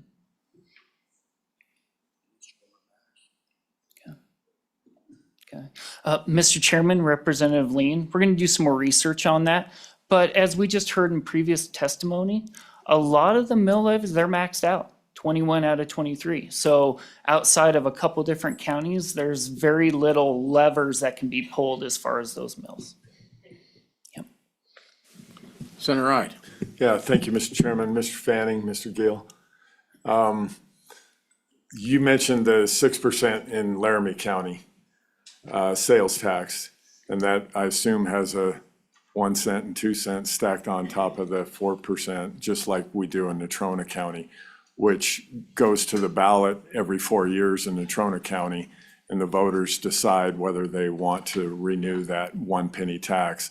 So there is that option. If this 2% was added, when those come back up every 4 years, they can vote those up or down effectively. And talking about your studies that you've done in the past, I don't know how that's affected Natrona County, adding a 5th and 6th penny tax, but that would be probably a good prototype to take a look at, because I don't think it probably affect people's spending habits much. So could you confirm that, and the counties would still have that option to add in this case, it would be 6 cents. They could add a 7th and an 8 cent tax as well to their sales tax. Is that correct? Mr. Chairman, Senator Ide, a lot to unpack there. I'm going to answer all of them. The answer is yes. Voters could still vote yes or no on 5th and 6th penny and 7th penny in certain cases. I know so in Natrona County, we had our first municipal option tax that was passed. So if we all go to dinner in the city of Casper, it's now 6% sales tax. But if we go to dinner in Evansville, Bar None, Mills, it's still at the Natrona County 5%. In going back to my testimony at the Joint Appropriations Committee, we did analyze Natrona County and see if there were any sort of impacts on that. When Natrona County, that 1 penny raised $1 million in 1 month, I got a lot of phone calls saying that was a lot of money in 1 month. Now, did that impact the buying habits on someone going to dinner in the city of Casper versus Evansville, Bar None, fill in the blank? We weren't able to find that correlation. To your point, Mr. Chairman, Senator Ide, is if we're talking about $1 or $2 on a meal, am I going to drive across town or to a different town? Probably not. Myself, I'm probably not.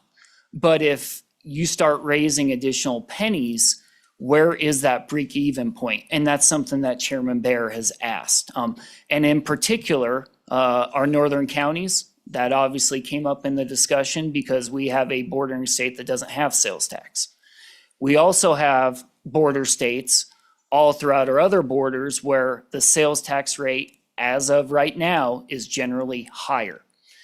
Is that going to push southern Wyoming down to our state to the south? And that's kind of that dynamic question. So when we talk about sales tax, there are, all 23 counties have at least 4% sales tax, all 23 counties. There are 21 out of 23 that have a fifth penny, a general purpose option. You hear it called fifth penny, but I've really started going away from pennies because we've got additional levers now in the sales tax world where that starts getting a little complicated. About 9, I think last count, 9, 1, 2, 3, 9 or so have a 6 penny or specific purpose tax. And so less than half of our counties have a 6 penny or 6%. And then we've also got one county now, Teton County, that has a 7th penny, if you want to call it that. 1 general purpose, 2 specific purpose. So if we all go to dinner in Teton County, it's 7% sales tax right now. If we go to it in a resort district, it's 9%, right? And so because of the increase in the tax rate in Teton County, are folks going over to the border to the west, over Teton Pass, right? And Teton County can be a unique example because a lot of tourism.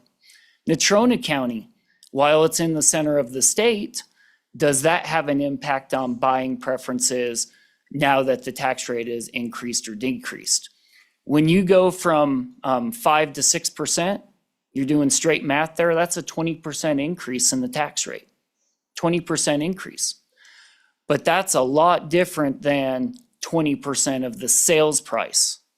So there is a distinction there, right? And when you go from 4 to 6, you start talking about a 25% increase.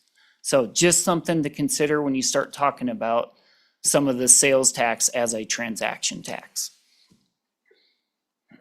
Follow up? Thank you, Mr. Chairman. Thank you for that, Mr. Fanning.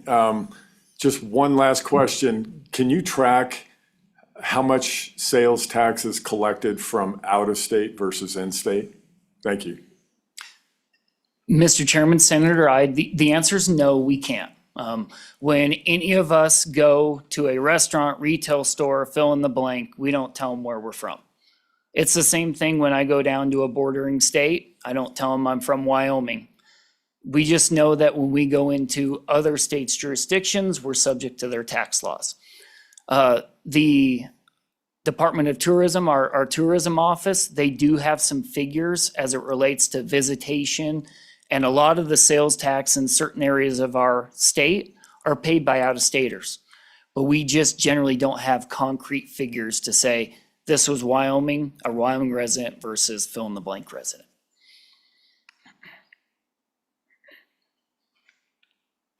Representative Lean. Thank you, Mr. Chairman. I don't want to compound the problem, but I do think there's a real conversation to be had about the power of the penny. And when does that become the power of the nickel? Because the pennies are no longer being generated. And we're talking about pennies here, but eventually we're going to have to be rounding up or down. Is that 97 go to 95 or does it go to $1?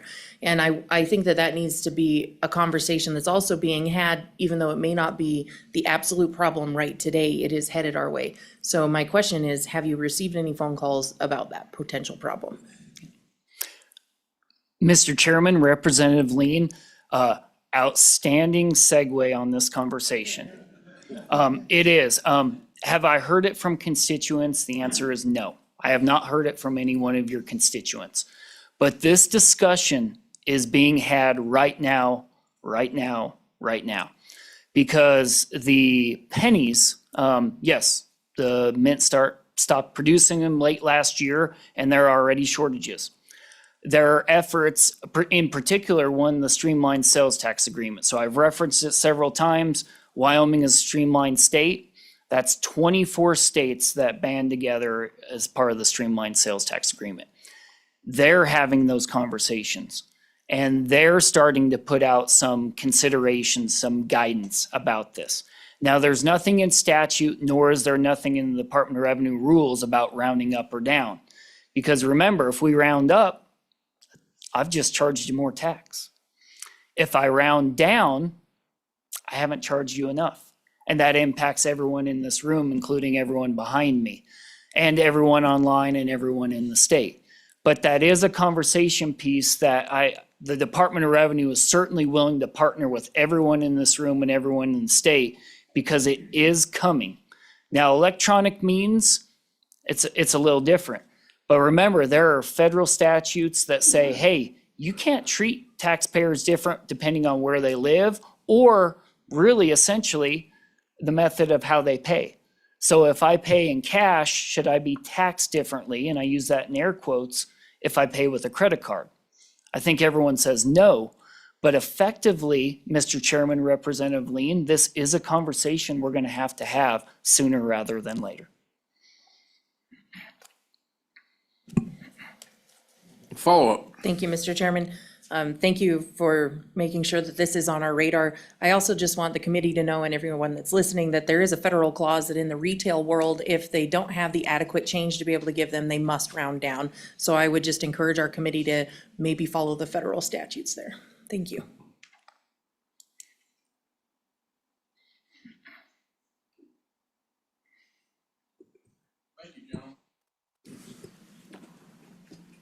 Mr. Gill? Mr. Chairman, just a quick point on page 6, starting on line 10. Beginning January 1st, 2027, the amount calculated for a county under this paragraph shall not include any amount for mills that are assessed for repayment of a bond.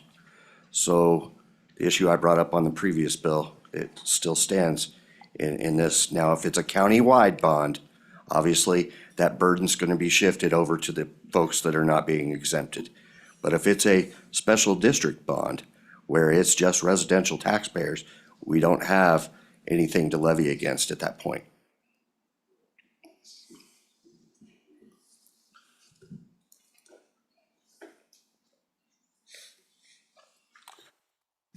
Representative Riggins? Thank you, Mr. Chairman. Mr. Gill, this is right in the same category. For those properties that are gonna be exempted under $2 million, I thought about this a few weeks back. When that would happen, and investors know that in Wyoming, you can buy property in the 150,000, 100,000, any undervalued property, and pick that up and sit on it, waiting for it to increase in value, do nothing more than maybe chop the grass down so you don't get a code enforcement ticket, and just wait for inflation, all tax-free, tax sheltered. Would that be accurate? Would that be a tax shelter? There's no property tax, there's nothing that's costing you any money to hang on to that other than your interest, unless you paid cash and you're just waiting for the value to go up. Mr. Chairman, Representative Riggins, that is a concept, and I'm assuming your concept was this was an out-of-state buyer living out of state, not, yeah, they would not be paying any tax on that property, correct? And I bring that up, Mr. Chairman, because we talk about affordable housing. And in this particular case, there'd be no real urgency, because we have people that have property in Wyoming now that never do anything with them, but they do have to pay the property tax and argue about it every year at the Board of Equalization.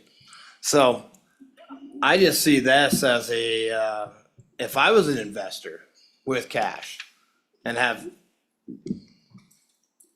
I would consider it if the right undervalued property was there. That might not be necessarily true that it's undervalued, but if you have the patience, it's land without a penalty. That doesn't happen. There's not many of those out there, those types of deals. Thank you, Mr. Chairman. Anything else? Well, thank you, gentlemen. Mr. Chairman, Hang on. Representative Lean? I just ask that we move for a 10-minute break before we move into public comment. What a great idea.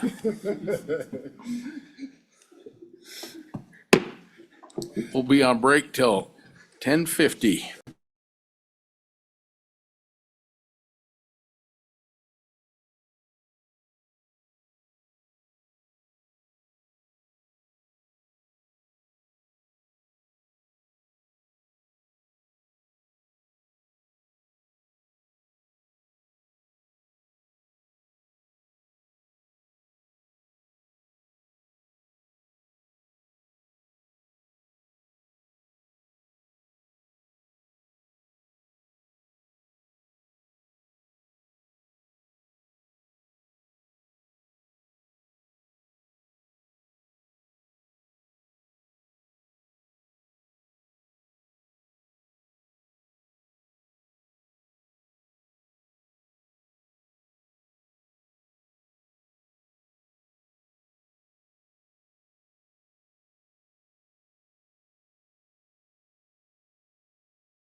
we will call this meeting back to order on our 10-minute break.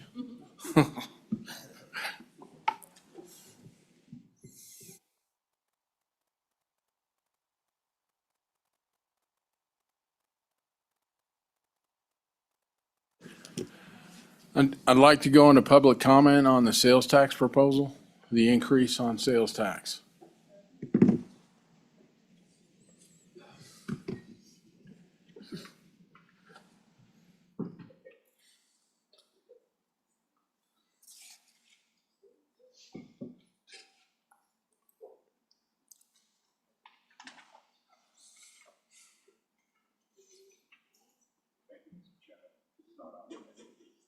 Is the light green?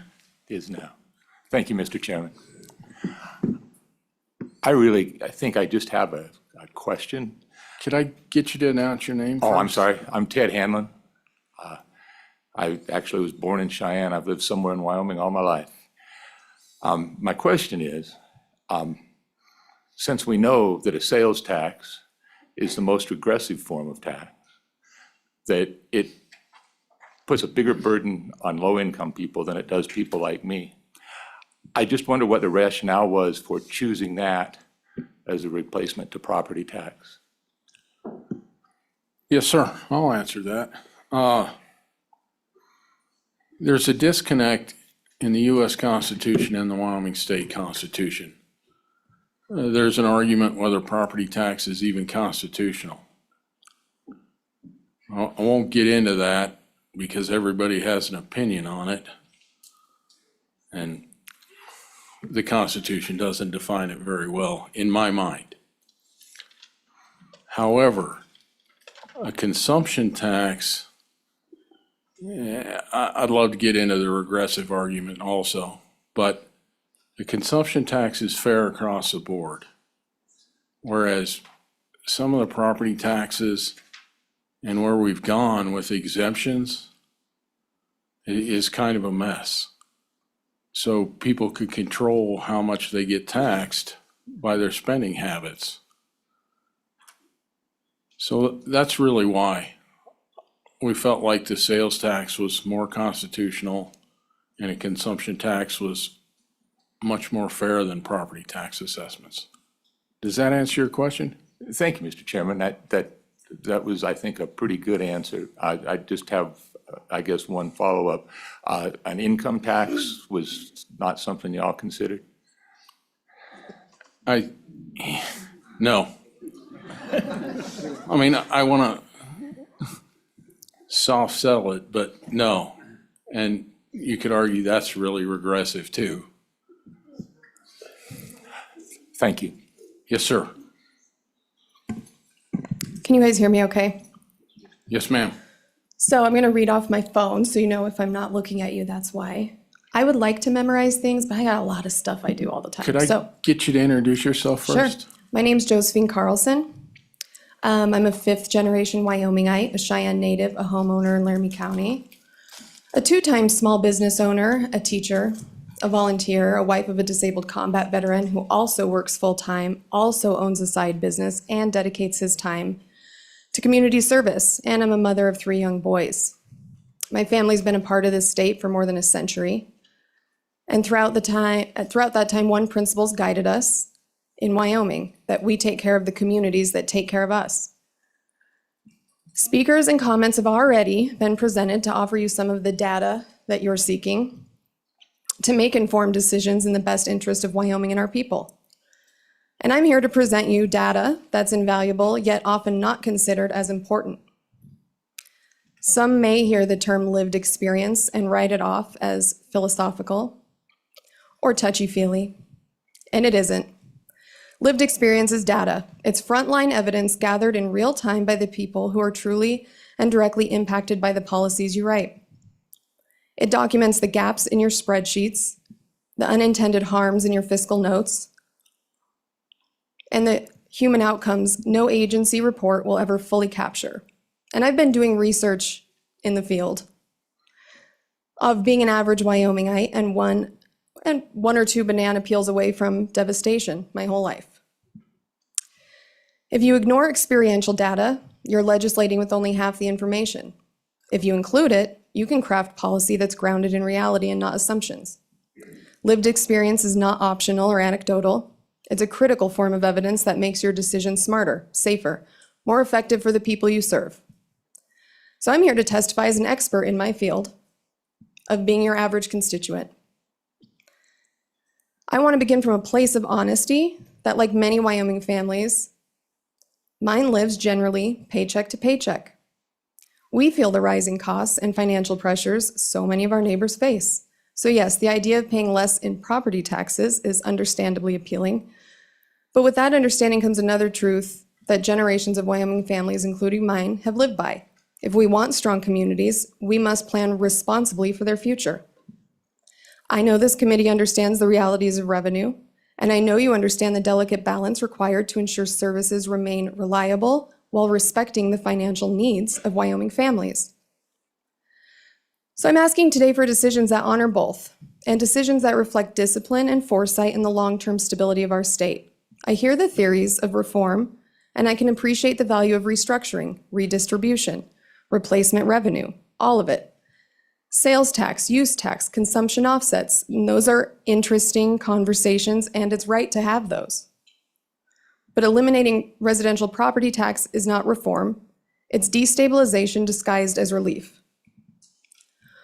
Property taxes fund the backbone of community safety and opportunity, as has been discussed: fire departments, EMS, mental health services, victim services, senior programs, rural infrastructure. When you pull that foundation from under a state, you're not easing the cost for people, especially if it's just redistributed on the burden of sales tax. You're cutting the very systems that keep people alive, educated, and safe. A shift to sales tax does not magically solve the problems. Sales taxes are volatile, regressive, and rise fastest on the people with the least disposable income. Wealthier households barely feel them. Low and middle income families drown in them. And that's not reform, that's redistribution upward. And when you strip away stable property tax revenue, you force counties and school districts to beg legislature probably every single session, just to maintain the lights, the staff, and the safety nets. And promising or theorizing to reassess sales tax in the future isn't a good enough guarantee for people like me with those 1 or 2 banana peels away from catastrophic financial devastation. So that's why this matters. If you eliminate residential property taxes, you don't just change tax structure, you change the entire trajectory of public services in Wyoming. And the people who will feel it first and hardest are the ones who already live closest to the margins. Residential property taxes are more than a line item. They're a commitment we make together to maintain the services that keep Wyoming strong: our schools, our fire districts, our emergency services, the infrastructure that allows our communities to function. These services do not appear out of thin air. They're built with shared investment and careful, crafted stewardship. Wyoming has always valued freedom, but also responsibility. We value local control, but we also value local commitment. We value community, and we recognize that the investments we make today determine the Wyoming our children inherit tomorrow. So I'm not simply here as a homeowner, but as someone who wants her children to grow up in a Wyoming with strong schools, reliable emergency response, communities that have the resources they need to thrive. Reducing revenue here and proposing it there isn't a clear and sustainable replacement, and it puts these fundamentals at risk.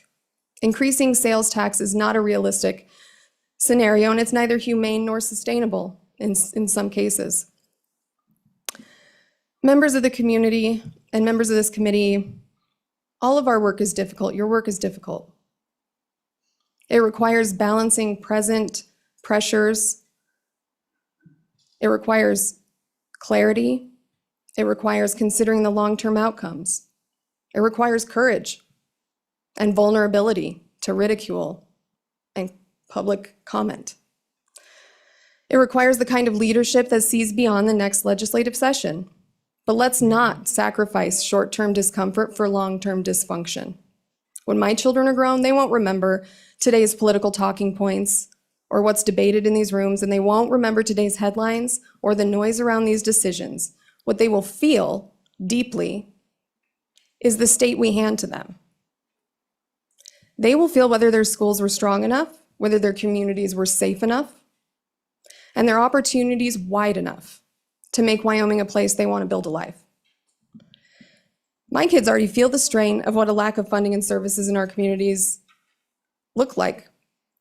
I volunteer and donate my time and services to countless grassroots local fundraising initiatives on behalf of people and foundations and industries in our community. Every hour I'm gone at a fundraiser, meeting, or volunteering is an hour I'm gone from them. I want my boys to be of service to people. I don't want them to grow up not having to do this work.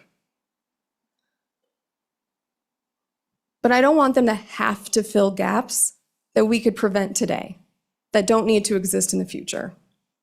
But they don't get a say in what cans we kick down the road today. So you have the power right now to shape that future. You have the power to say we choose stability, we choose responsibility, we choose a future of Wyoming and our ancestors would be proud of and our children can depend on. And I believe that you're going to choose the path you believe best honors the generations behind us and the generations ahead of us. But with this lived experience data, I hope it helps you choose the path that strengthens the foundation of our state and the path that ensures Wyoming remains a place worthy of being called home. And I thank you for your time and listening to all of that. If you have any questions, I'm open.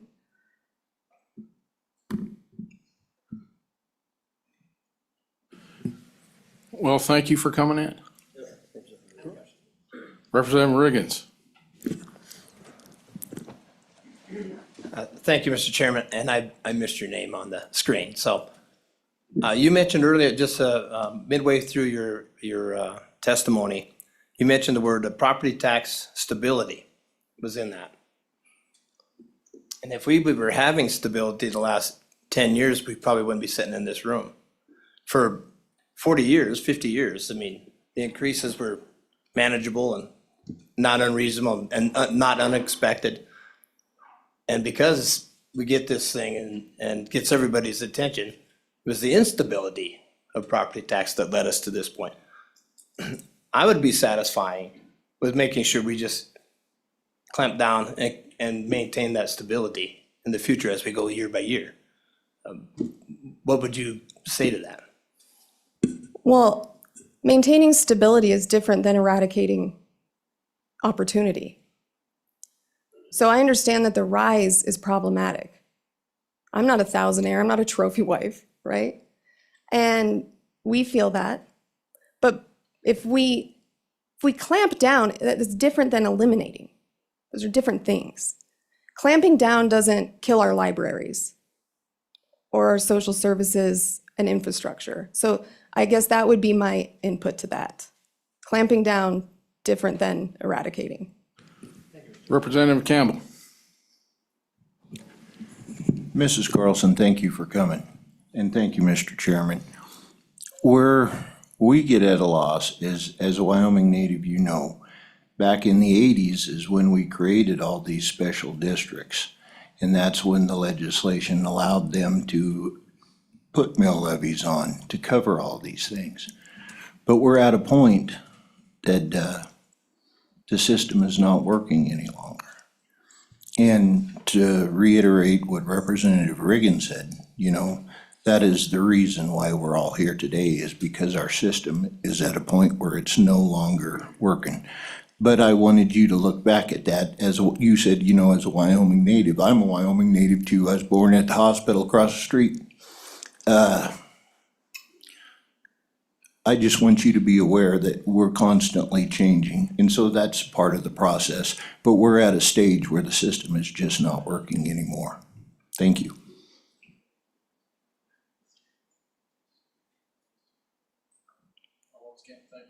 Thank you.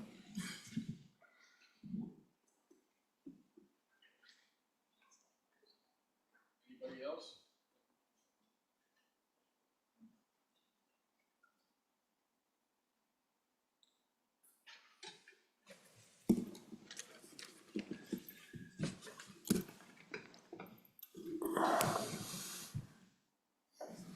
Welcome back. Mr. Chairman, Bob McLaurin with WAM. Our board of directors talked about this bill a lot, and we very much appreciate the legislature's attempt to try to help backfill some of the lost revenues from property taxes. But at this point, we're opposed to the bill because we're concerned about the impact that it would have on those optional fifth and sixth pennies that we discussed earlier. Many of our cities and counties, and I think you heard the number earlier, depend on that for operational needs and for our capital project needs. We're also concerned about the impact on existing bond, general obligation bond debt, and how that would affect the bondholders. So at this point, while we very much appreciate your efforts to make us whole, we stand in opposition to the bill. Thank you, sir.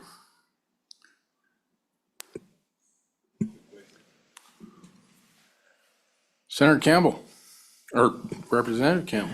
Thank you, Mr. Chairman. And thank you. With WAM, I'm kind of confused because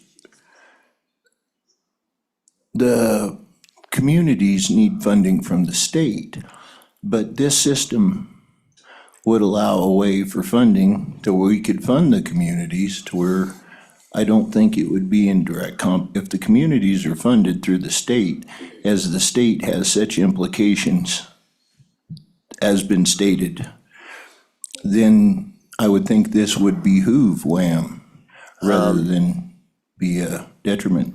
Thank you. Mr. Chairman, Representative Ken, we believe that a lot of our communities depend, we think that those fifth and sixth pennies are in addition to the revenue that the state currently provides to the cities and towns. Whether it's the optional fifth cent that in many cases provides operating revenue, the six pennies are generally capital projects. So, and we believe it's gonna make it harder to pass those sped elections, if you would.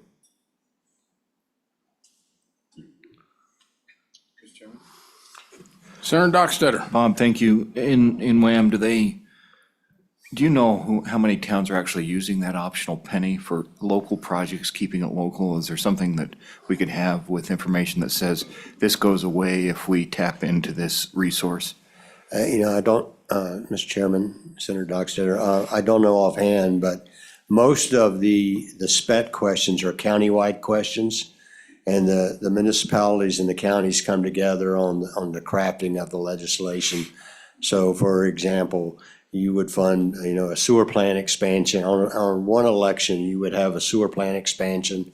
You would have some work on a county road project. There is only one city, there is a municipal only option, general penny, and only the city of Casper has implemented that. But I can tell you that the cities depend on the fifth and sixth penny revenue pretty heavily. Mr. Chairman, just one quick follow-up with Bob. Please. So this is relatively new. We're getting this out, starting to get the feedback. This is your first opportunity to speak for our municipalities across the state. Are you going to be able to sit down with them, get some more feedback? Because this will kind of change how they do business. Yes, sir, Mr. Chairman. Yes, sir, we will. Okay, thanks, Mr. Chairman. Senator Hyde. Yeah, thank you, Mr. Chairman. Been doing a little math here just to help everybody in the audience. The consumption tax, a consumption tax of 1% is about a consumer would have to spend about $175,000 of disposable income to match what the average property tax is in the state of Wyoming. The numbers we got from LSO, Department of Revenue, I think the average property tax in the state's $1,750. So if, say we just round that for even numbers, you'd have to spend $200,000 to have the same burden on you, or to pick up that property tax that you would be paying. So I think most people, their disposable income really isn't $200,000, most of the people in the state. So if you do the math, a sales tax is a much fairer tax, and they would end up paying less than they are in property taxes, is the point I'm trying to make. So if there was a 2% increase in the sales tax, you'd have to spend about $87,000 a year to match that, $1,750. So, just looking at the math on this thing, I think it appears that it should benefit most of the Wyoming homeowners in our state. Just wanted to make that clear. Thank you. Thank you. Good morning, Mr. Chairman, members of the committee. My name is Michael Perlman. I'm here on behalf of the Wyoming Nonprofit Network.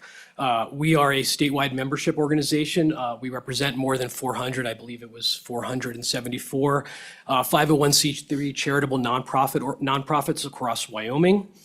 I was originally going to speak on your joint resolution on property tax elimination, but I am in front of you to speak on this proposal. Our membership is extremely concerned that eliminating residential property tax, or this reform specifically, could have significant unintended consequences for Wyoming communities by reducing the public funding that charitable nonprofits rely on to deliver essential services. I just want to speak for a moment on our charitable nonprofits. These are core community partners.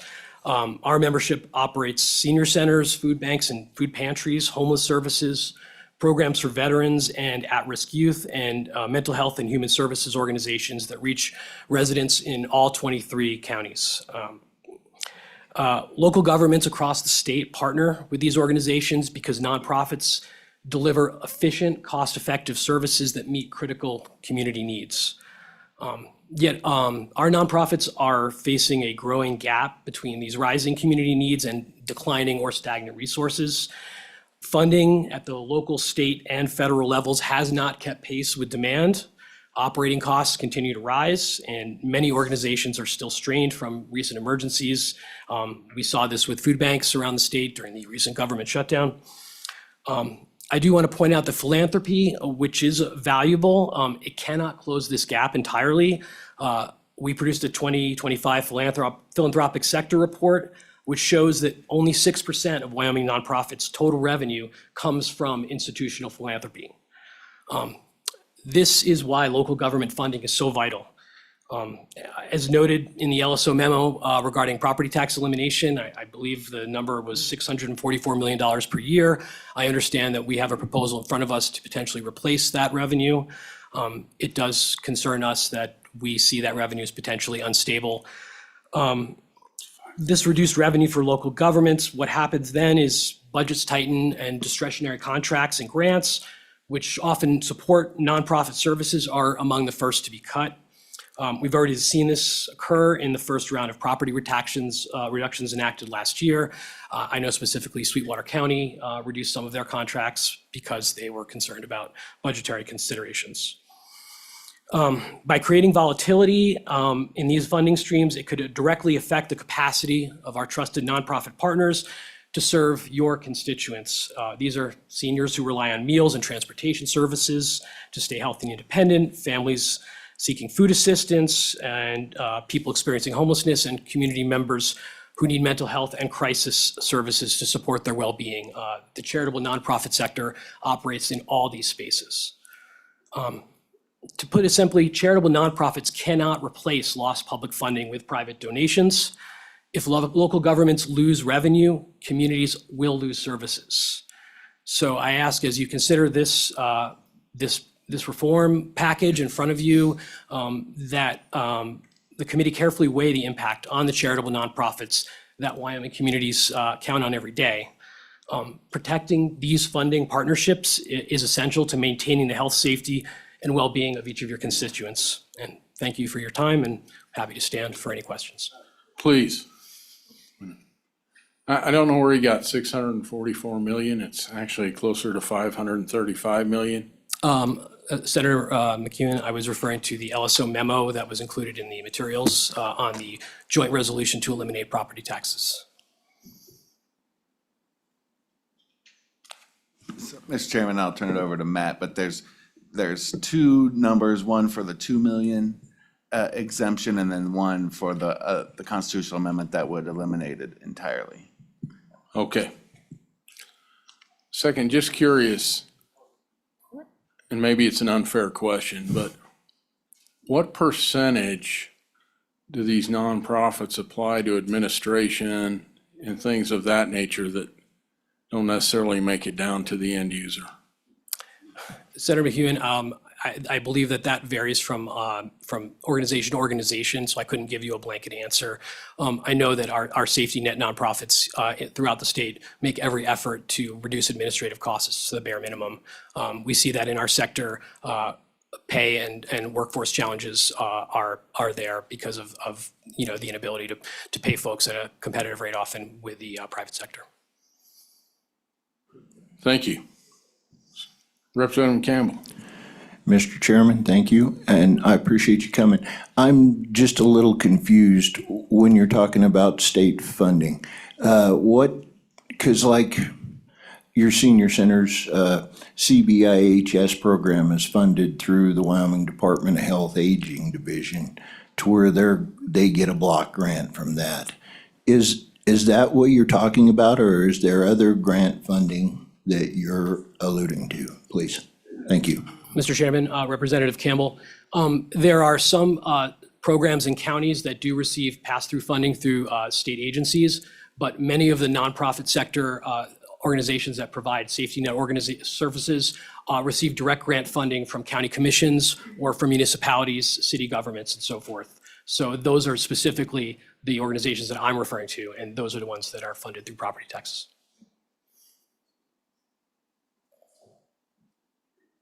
Senator Ide.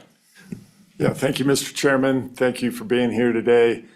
I wanted to ask you a question. I don't know if you've done any studies, but Wyoming ranks #1 in the number of full-time public employees per 10,000 people.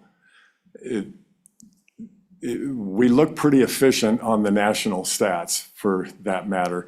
I just wanted to make that point as well too, that we've got some efficiency issues in Wyoming when we're the #1 state in the country with the most public employees per capita, effectively, per 10,000 people. So there's a couple of studies out there too. So we look at all of those things too. Where are our efficiencies in this state to get more freedom for the taxpayers? Thank you.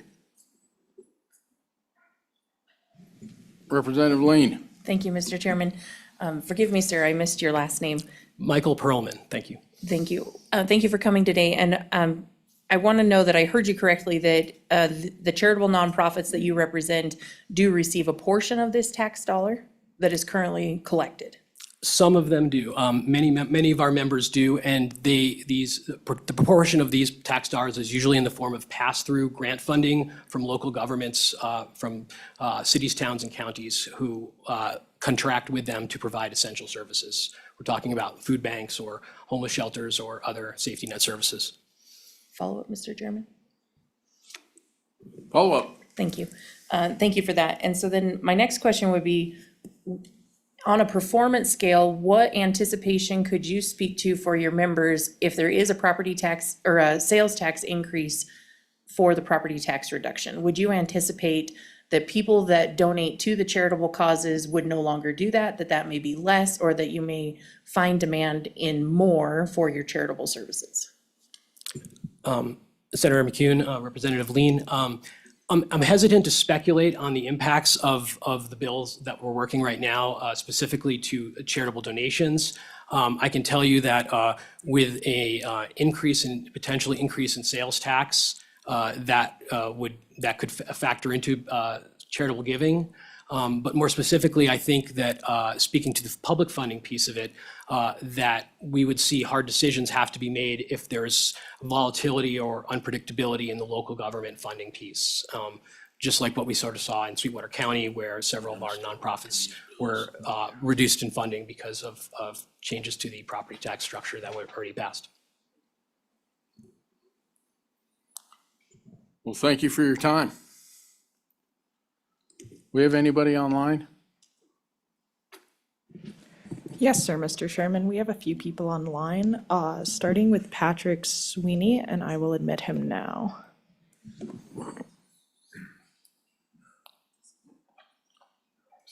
Oh, you're fine.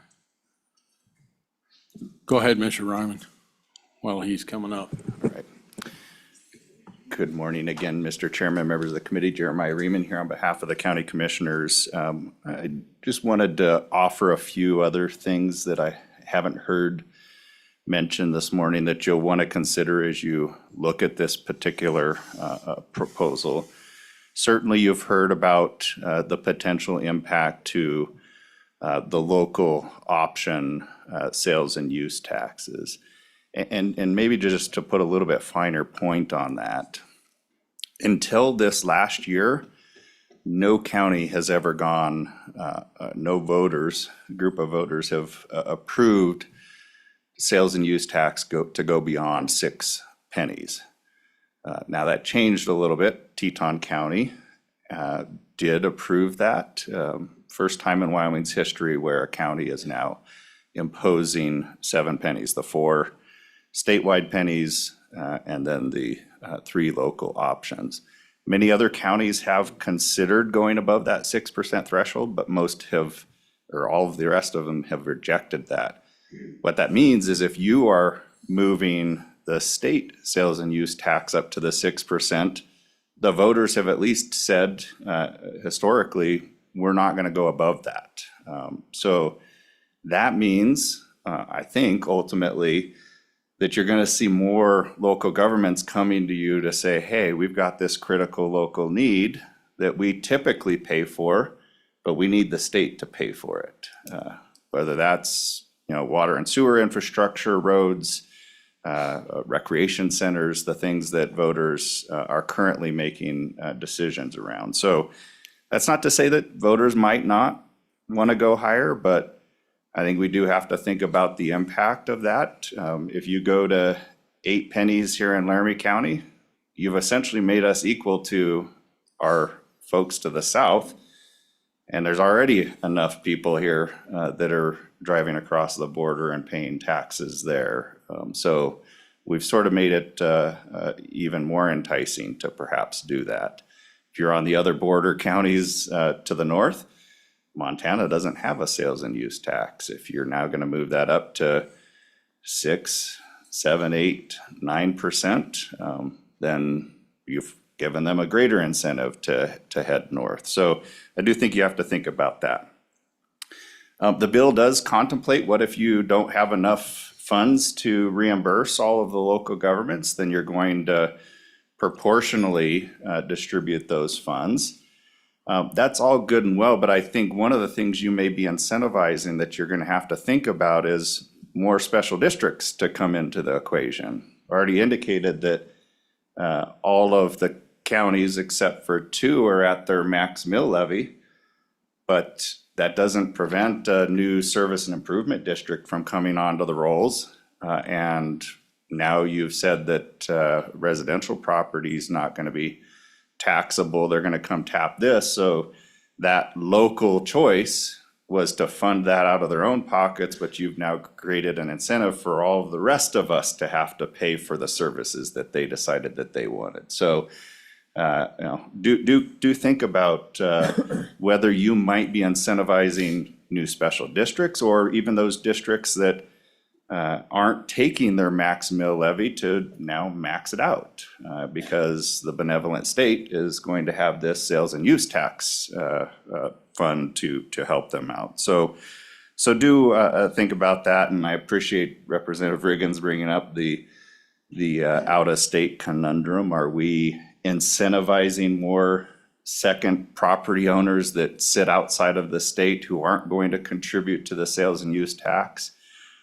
Those are things to think about. And I do appreciate your question, Senator Ide. Certainly residents may see the benefit from this, but what closes the gap when you increase that sales and use tax is going to be our industries. They're going to be the ones that are picking up that difference if your intention is to equalize things. So just some things that I think you need to think about with this particular legislation. We have opposed it in the past. I don't have a position for you today, but I think those are things that are on commissioner minds. So with that, Mr. Chairman, I'd sit for any questions. Representative Campbell. Thank you, sir. And thank you, Mr. Chair. With the all benevolent state doing this, right now, the counties are coming to the state saying, we need money. The state needs to have a way of doing this. What is your compromise? What is your compromise, sir? Mr. Chairman, what I'm trying to indicate to you, because this proposes that you're going to cover us, right? So you're going to balance that as I think what your intention is to do. What I'm trying to point out is that that doesn't prevent new people, new entities from coming to the trough. And in the bill, you're going to say that we're going to equalize distributions to those groups. So you're ultimately going to even lower what we might have gotten out of the situation. Are we ready online? Well, Jeremiah, my question to you, Mr. Chairman, Jeremiah, is similar to our Association of Municipalities. This is all relatively just at the beginning. Have you had a chance to take this out into your counties for a more in-depth look? I'm wondering why, for example, when we went on the 25% property tax cut, one of my counties went into meltdown. And I'm thinking, why haven't I heard from them on this? Are you getting the word out and working with them to say, this is what's happening, and give them a chance to say, what is the effect? I would like to know more specifically, what is the effect? Is there a way we can cover our needs through a sales tax versus a property tax? Because on the west side of the state, it's been torched earth for property taxes. 25% doesn't even cut it.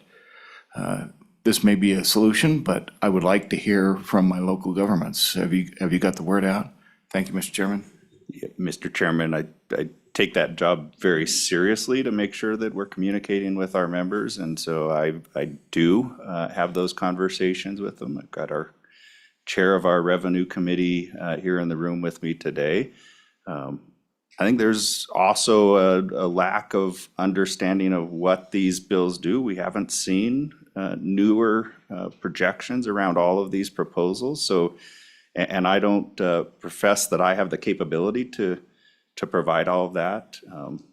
Senator Doxer, my commitment is that we try and find solutions that provides the needed relief where it's needed in communities like yours, but also ensure that my members can provide the services that your local constituents are demanding, because I'll be frank with you, nobody's calling the county commissioners and saying they want less services, that the ambulance is getting there too quickly, that the library's open too much, that any number of other things, the roads are too smooth. So we have a responsibility, and we want to make sure that we're providing the services that we're dictated to provide.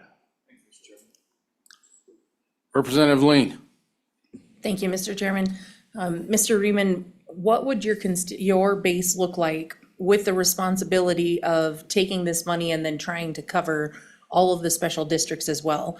What kind of challenges do you think that might present when the county commissioners are now being lobbied by every entity in their county that receives money currently from residential property taxes? Mr. Chairman, Representative Lean, can you perhaps restate the question? I'll make sure I understand it and can respond to it. Mr. Chairman, Mr. Riemann, sitting as a county commissioner, the responsibility that they would then bear to then cover the local services from this lump sum of sales and use tax that comes to their budget, the distribution that they can then give out. How would you anticipate there to be challenges for the county commissioners to hear from all of the entities that receive residential property taxes to then be covered in their budget? Yeah, Mr. Chairman, Representative Lean, I appreciate the question. I think it would be no different than if I sent my 93 county commissioners up here, and the municipalities did the same and said, give us our piece of the pie. Those aren't easy decisions to make, and if you can understand the universe of special districts, they're north of 800 or so in the state. Your county in particular has a growing number, in particular service and improvement districts.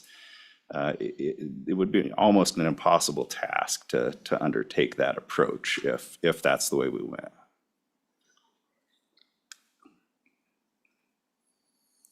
Senator Ide. Thank you, Mr. Chairman. Mr. Raymond, quick question. We got a 50% on the ballot next year, 2026. Since you're in the thick of this, how would you handicap that versus this, one being the other?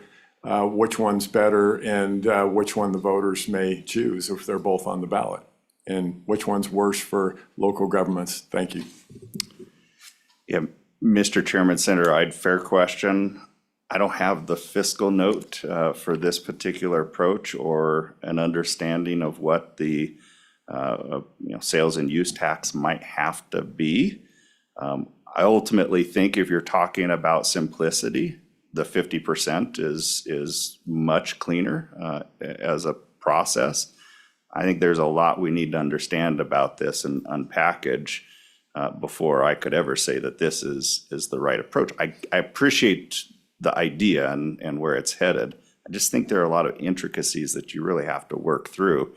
And that's why I tried to just present a few of those here, not to say that it's not insurmountable, but these are things that you're going to have to contemplate if you want to move this proposal forward. Well, thank you, Mr. Raymond. We'll take the two people that are online. There are 3 people online, starting with Patrick Sweeney, who is online now. Good morning, Mr. Sweeney. Good morning. Good morning, Mr. Chairman. I'll be as brief as possible. My name's Pat Sweeney from Casper. I'm representing myself, but I would make a couple of comments on some of the questions that have come up. First off, I'm concerned I appreciate the novel idea of the sales tax. I think there's a lot of questions that have still got to be answered and flushed out, as former President Dockstader has mentioned. But in looking at this, one of the things I'm worried about is the inelasticity of our consumers. And that being the concern around the current 5th cent and 6th cent, as you have already heard. And where does that leave us also on a traveler or somebody coming for a tournament here in Casper? We have the statewide lodging tax at 5%. Then we have a local option ability, which we're coming up on, and many lodging tax boards are across the state, of the additional two pennies. So our current lodging tax is 7 cents. So let's add that to our current 6 cent. Now we're at 13 with the limited time effect on the 6 cent, but then add another 2 pennies on this sales tax proposal. I think we're reaching almost a crisis level on taxation with all of that, in the effort to redirect the collection of residential property tax. And I appreciate the idea, but I don't see it as workable. You know, and on Senator Mr. Chairman's question, which would I favor? The 50% or this manner on next year's ballot? I would favor neither. I think you're already on course with a previous bill on the long-term homeowner tax revisions.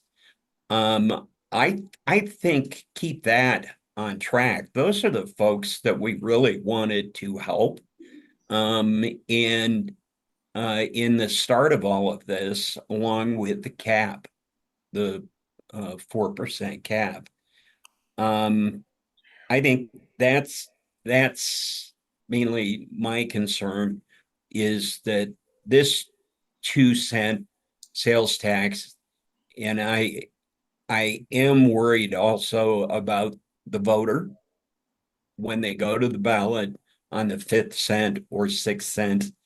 That brings me to the next comment on the nonprofit world. So here in Casper on the 5th cent, we've had a long-term sort of giving out of the 5th cent to nonprofits. There's an application process, a monitoring process, but one of them in particular that I'll pinpoint is the Youth Crisis Center. Without us helping the city of Casper and our tax base, helping through that 5th penny, those nonprofits are those safety net agencies that the city and the county desperately need, because if you've got a student in crisis and needs help, where else can a parent turn? So those are just one quick example, Mr. Chairman, on that. So where is there a compromise?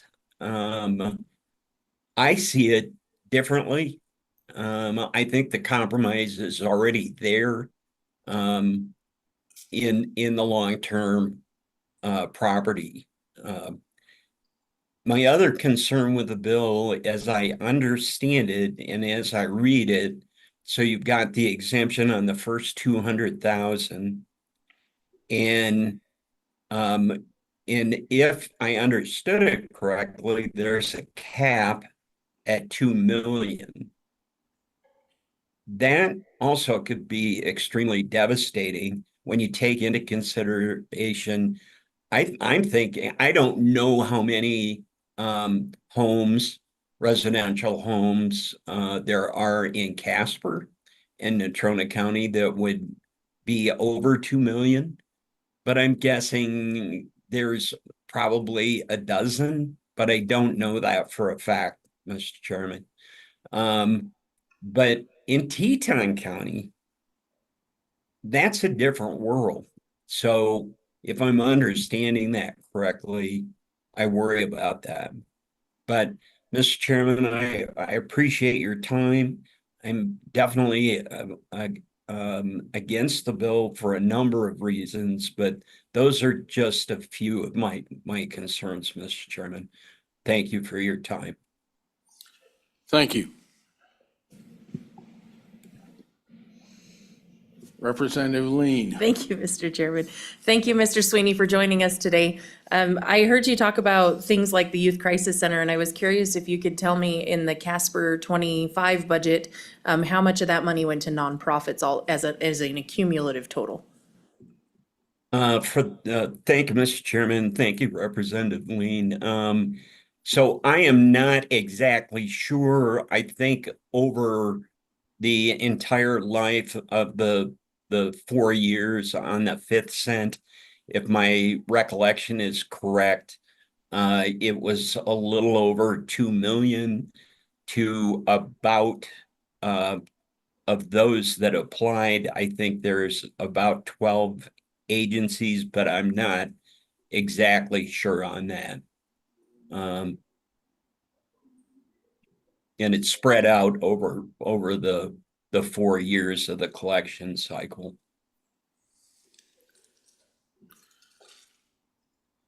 Okay, we're gonna cut public comment to 2 minutes and do a couple more. And believe it or not, we actually have to work these bills eventually instead of discussing them all day. Go ahead, ma'am.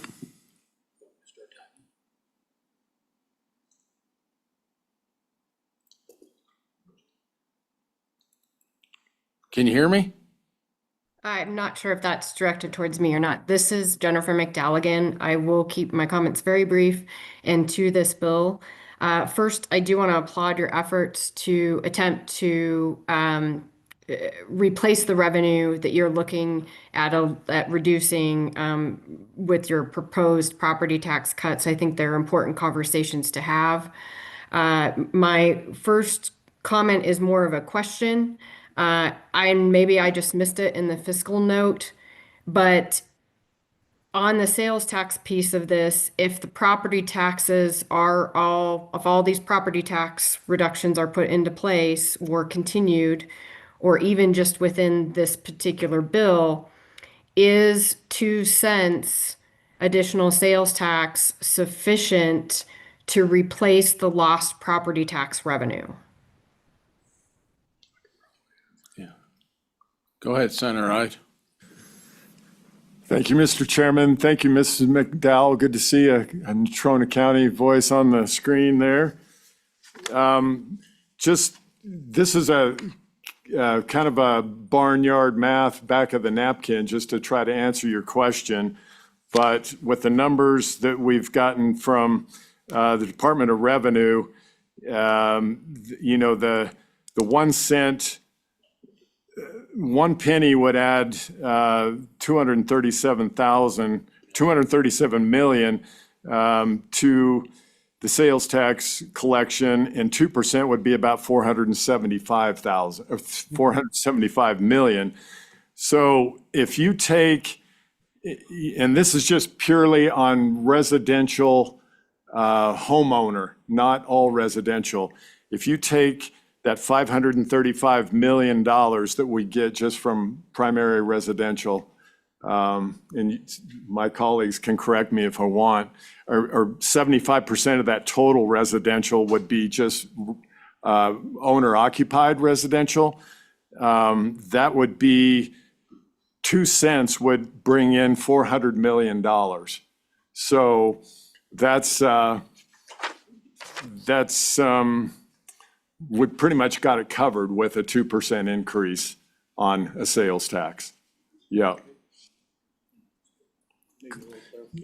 Yeah, go ahead.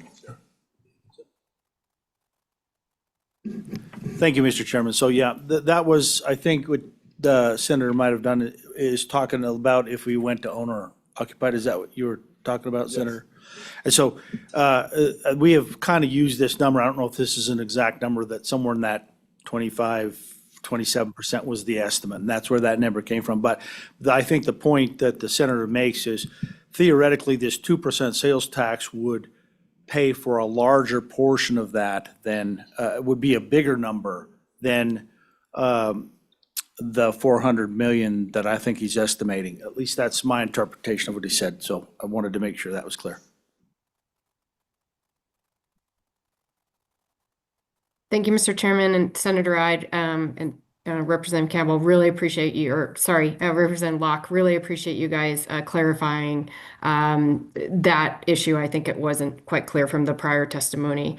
My second comment is I do want to point out that sales tax is, as someone else, a couple of other people have alluded to, is a regressive tax. I think a lot of people don't really understand what that term means, so I just want to explain it very quickly. When you hear that term regressive tax, it means that the tax burden increases as someone's income goes down. And so if someone makes $100,000, an increase in their increase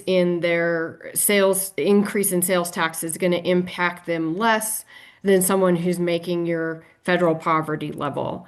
And it is a regressive tax, and there is a certain extent of spending habits that can be adjusted to account for that sales tax increase, but there are certain spending habits that can't change. You know, for example, cleaning supplies. We all need cleaning supplies for our houses.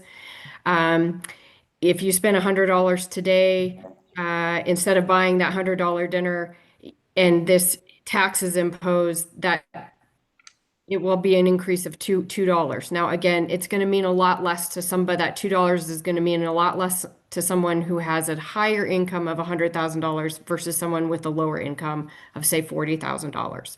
So it is imposing sales tax is a regressive tax, and that's what that term means, is that you are the lower your income, the more tax burden is placed by this particular form of taxation. In opposition, to give you an example of a progressive tax would be something on income. So if you make $100,000 and the tax rate is 15%, you're going to pay more taxes than income taxes than if somebody who makes, say, $50,000, who's going to pay half that amount.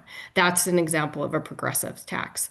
So I did want to just clarify the difference between a regressive tax and progressive tax, and point out that the sales tax being imposed within this bill is a regressive tax and will have a greater impact on our lower income Wyoming citizens. I will stand for any questions if anybody has them. Well, thank you for your testimony. Mr. Moline. Thank you, sir. Thank you, Mr. Chairman. Brett Moline, Wyoming Farm Bureau Federation. I appreciate what this bill is trying to do. And I think to the homeowner, it probably will be a net benefit. The amount that they would spend on sales tax would be less than what they get for relief for property tax. But I think I haven't heard much about how this is going to impact businesses. You know, for an example of, my members on their ranches and other businesses, their tax rates aren't going to go down. But for those items that they use themselves, that they don't sell, they're not holding for resale, or not putting into something that they're going to sell, their tax burden is going to go up. I don't think I haven't heard that addressed. So we're giving relief to one side, but then, to the homeowners, but to the business owners, we're putting an additional burden on. I do have concerns about what this is going to do to people shopping out of state. We already have a large problem with leakages, people shopping out of state. 2% might not sound like much, but that's going to be added impetus to shop out of state. And I know we're supposed to pay the use tax, but how much of that actually occurs? Some places are good about collecting it, other places aren't. And if I remember correctly, the state gets reimbursed for their share, but the counties don't. So I think adding another 2% is going to at least somewhat encourage people to shop out of state. And perhaps the counties would have to answer this, but what's this going to do to their burden on bookkeeping? They're still going to have to assess the property so they know how much money they should get back. But now, is it going to be an added burden on them? So with that, Mr. Chairman, I would be willing to take any questions you or the committee may have for me. Representative Campbell. Thank you, Mr. Chairman, and thank you, Mr. Moline. I very much appreciate that. I would like to throw it out there just so everybody's looking at apples for apples. All of our surrounding border states, with the exception of Montana that has 0 sales tax, has 6% sales tax or higher currently. Denver, if you go down to Denver, Colorado, you're paying 9% right now. So I just want to throw that out there when we're comparing to states that border us. Thank you, sir. Mr. Chairman, if I may respond? Please. I will grant you that other states have higher, perhaps higher, but it's still, if you're gonna add to the cost of goods in Wyoming, that is gonna provide at least some impetus for some people, regardless of the sales tax in other states, is gonna provide an impetus to shop out of state. When previous job, I worked on campus and one of my professors did trade area captures. And part of the reason there's several reasons people shop out of state: good availability, it's recreation, but I think, one county was looking at adding to their sales tax rate, and that was a response by some of the survey respondents, is that would encourage them to shop out of state. Thank you, Mr. Chairman.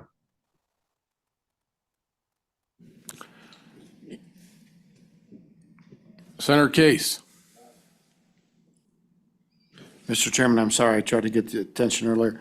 The discussion earlier where one of the witnesses testified that the income tax was progressive, and they used an example when it was a 15% rate at the higher level of income and the same rate at the lower level of income. That's not a progressive tax. A progressive income tax would be one where the rates go up as the income goes up. That's the way the U.S. tax structure is. And an income tax per se is not regressive or progressive. It depends on those rate structures. Just saying that. Thank you, Senator Case. Yes, ma'am. You're it. All right. 2 minutes, please. I'll try my best. My name is Beth Blackwell. Some of you I've worked with in my prior capacity, where I was the grant and loan manager for the Office of State Lands and Investments. I currently am the grant and loan specialist for the city of Newcastle. I started that position in August. Listening to all of this, it makes my stomach hurt, in the sense that you are cutting off the legs of our communities and pulling the blanket out from under them.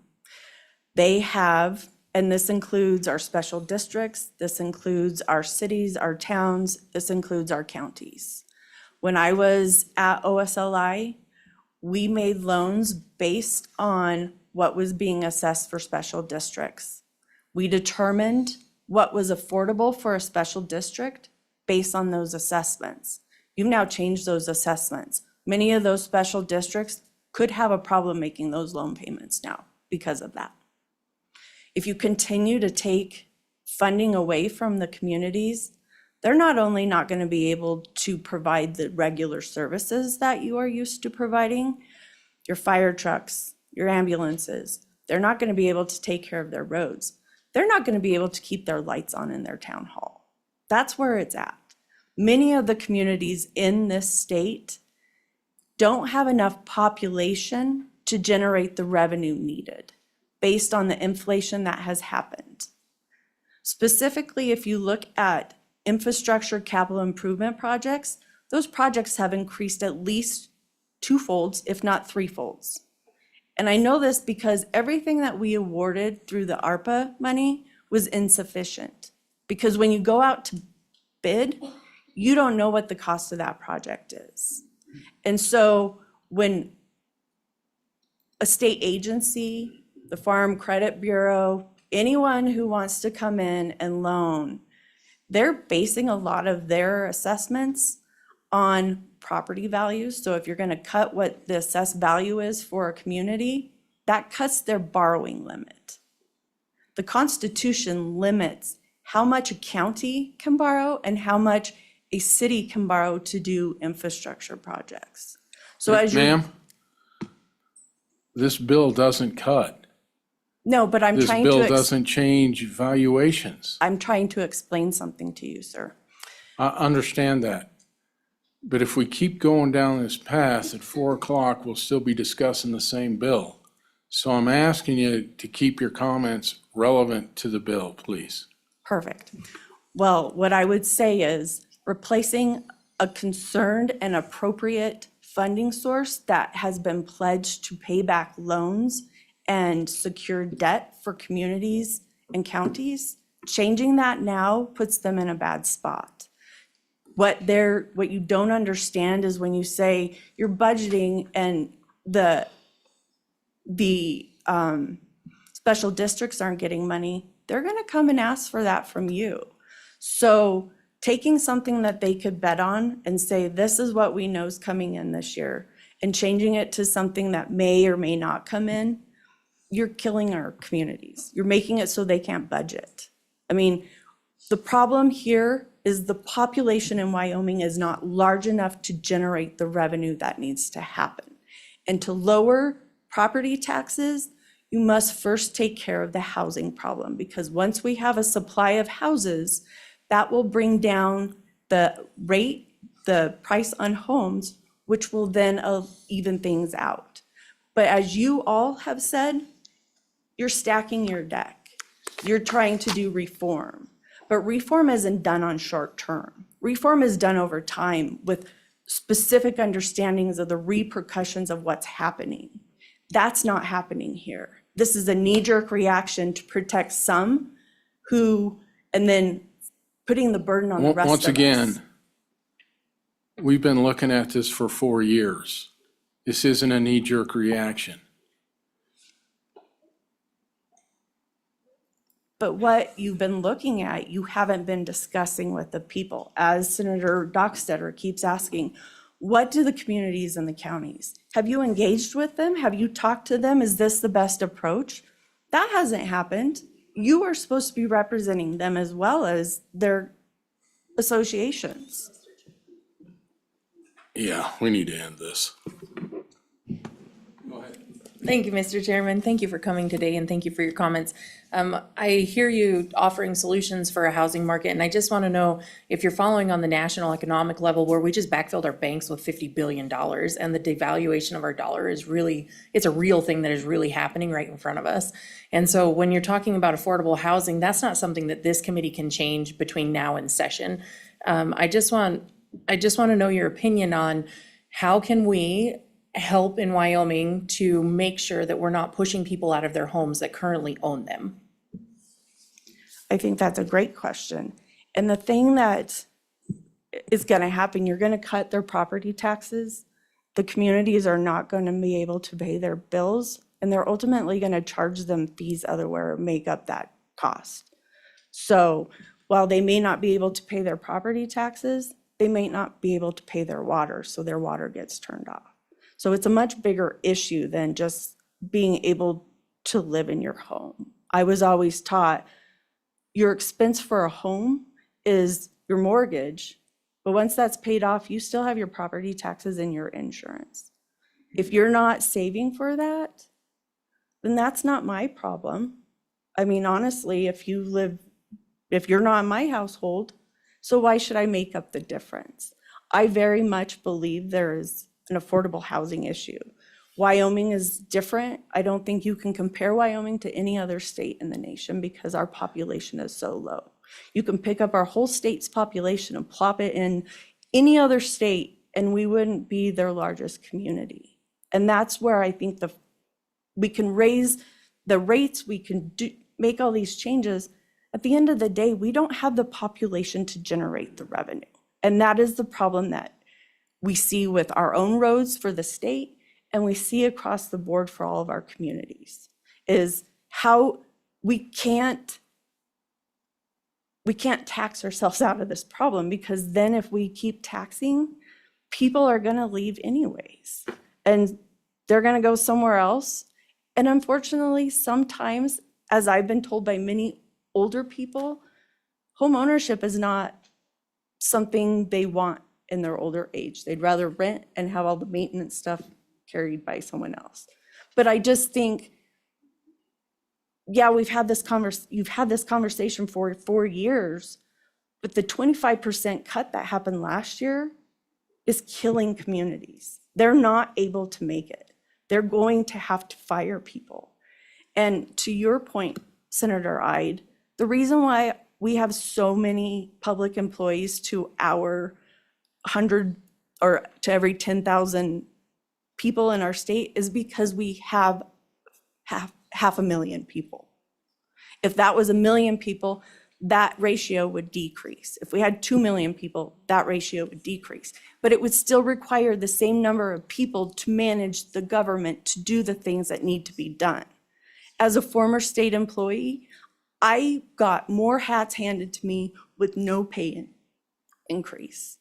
You are running a thin government and you are going to completely burn out everyone that's here who has knowledge and is willing to help. And you are going to end up replacing them with people with no experience, no knowledge, and that are just there to collect a paycheck. You currently have people within the state that truly care and want to make a difference. Well, thank you for your testimony. And with that, we're going to close public comment and work this bill. Are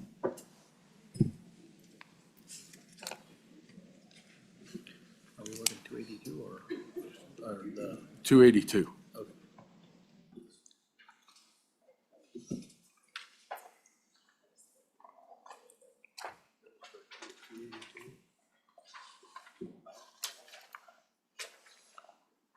What's your pleasure?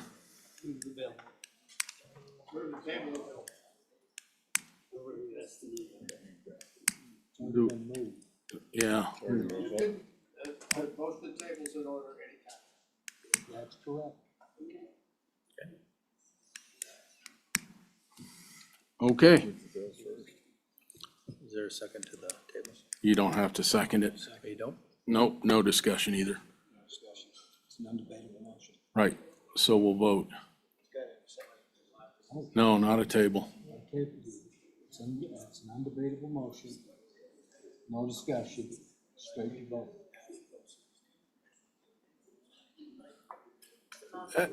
I want to do a roll call vote on this.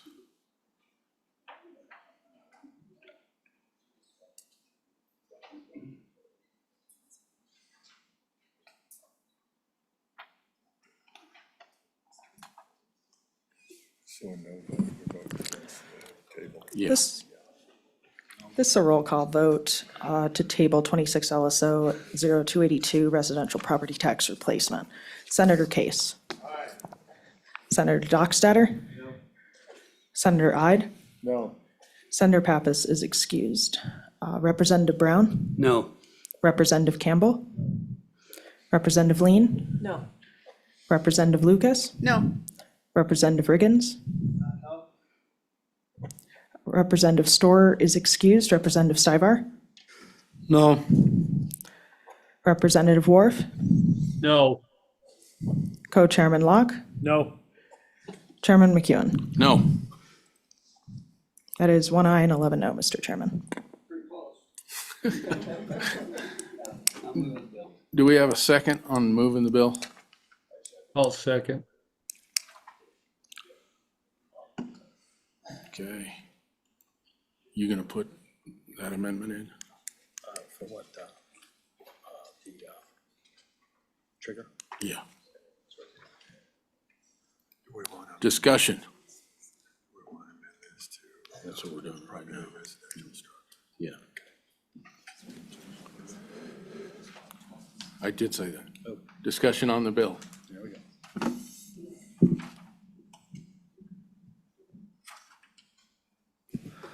Co-Chairman Locke. Mr. Chairman, I would like to at least propose an amendment. I'd like to offer an amendment that we make this a trigger bill to the resolution. That's 100. So I think we should be sure we add that in. I don't think it is appropriate in the absence of that amendment. Now, I don't know what that amendment looks like, Mr. Anderson, so I'm going to defer to you on how best to approach that. So just to clarify, Mr. Chairman, so you'd be looking for something that this would not be effective unless that amendment were to pass. And then you would want to have it be, instead of the $2 million exemption, it would just set that, the rate for all tax or for residential property at 0. I just want to clarify, Mr. Chairman, what the request is. Probably want to leave the 2 million in. Go ahead.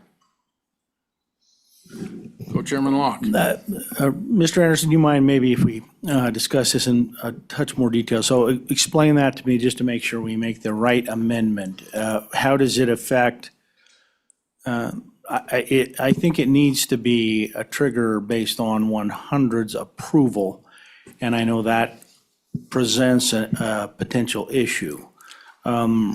Of a timing issue potentially, but I do believe it needs to be a trigger there. So do we need to make an adjustment on its effective date, or how do we work that? So, Mr. Chairman, as I noted, there's kind of two different ways to approach this. So you could pass this bill as is and have it be effective right away, in the absence of any constitutional amendment. And that would be the $2 million with the 2% tax. And then you could have another portion of it that would get rid of that $2 million and take the value to 0 if the constitutional amendment passed. Or you could structure it so that it would not go into effect until the constitutional amendment passed, setting the rate at 0. And if we did that, we'd have to look at the timing on, I mean, I guess if it passed, it would be effective then upon passage. The problem there would be getting the timing to get the sales tax rate up and running to provide that backfill. And so we'd need to look at that. You know, we wouldn't know that until after the November election, so. So I think a couple of different ways the committee could go there if you wanted to tie it to that resolution, Mr. Chairman. I would propose the latter, the amendment of the latter, where the bill went into effect upon approval by the people of the resolution. I would lean in that direction with this amendment. Now, what that would have to do is the implementation of the resolution. I think that affects that timing to make sure that the money is in place, I believe is what it affects. And so that would have to be discussed with the other bill, I believe. But that's my amendment, or where I'm at on the amendment. I would prefer, so I move that we do it where it goes into effect when the resolution is passed.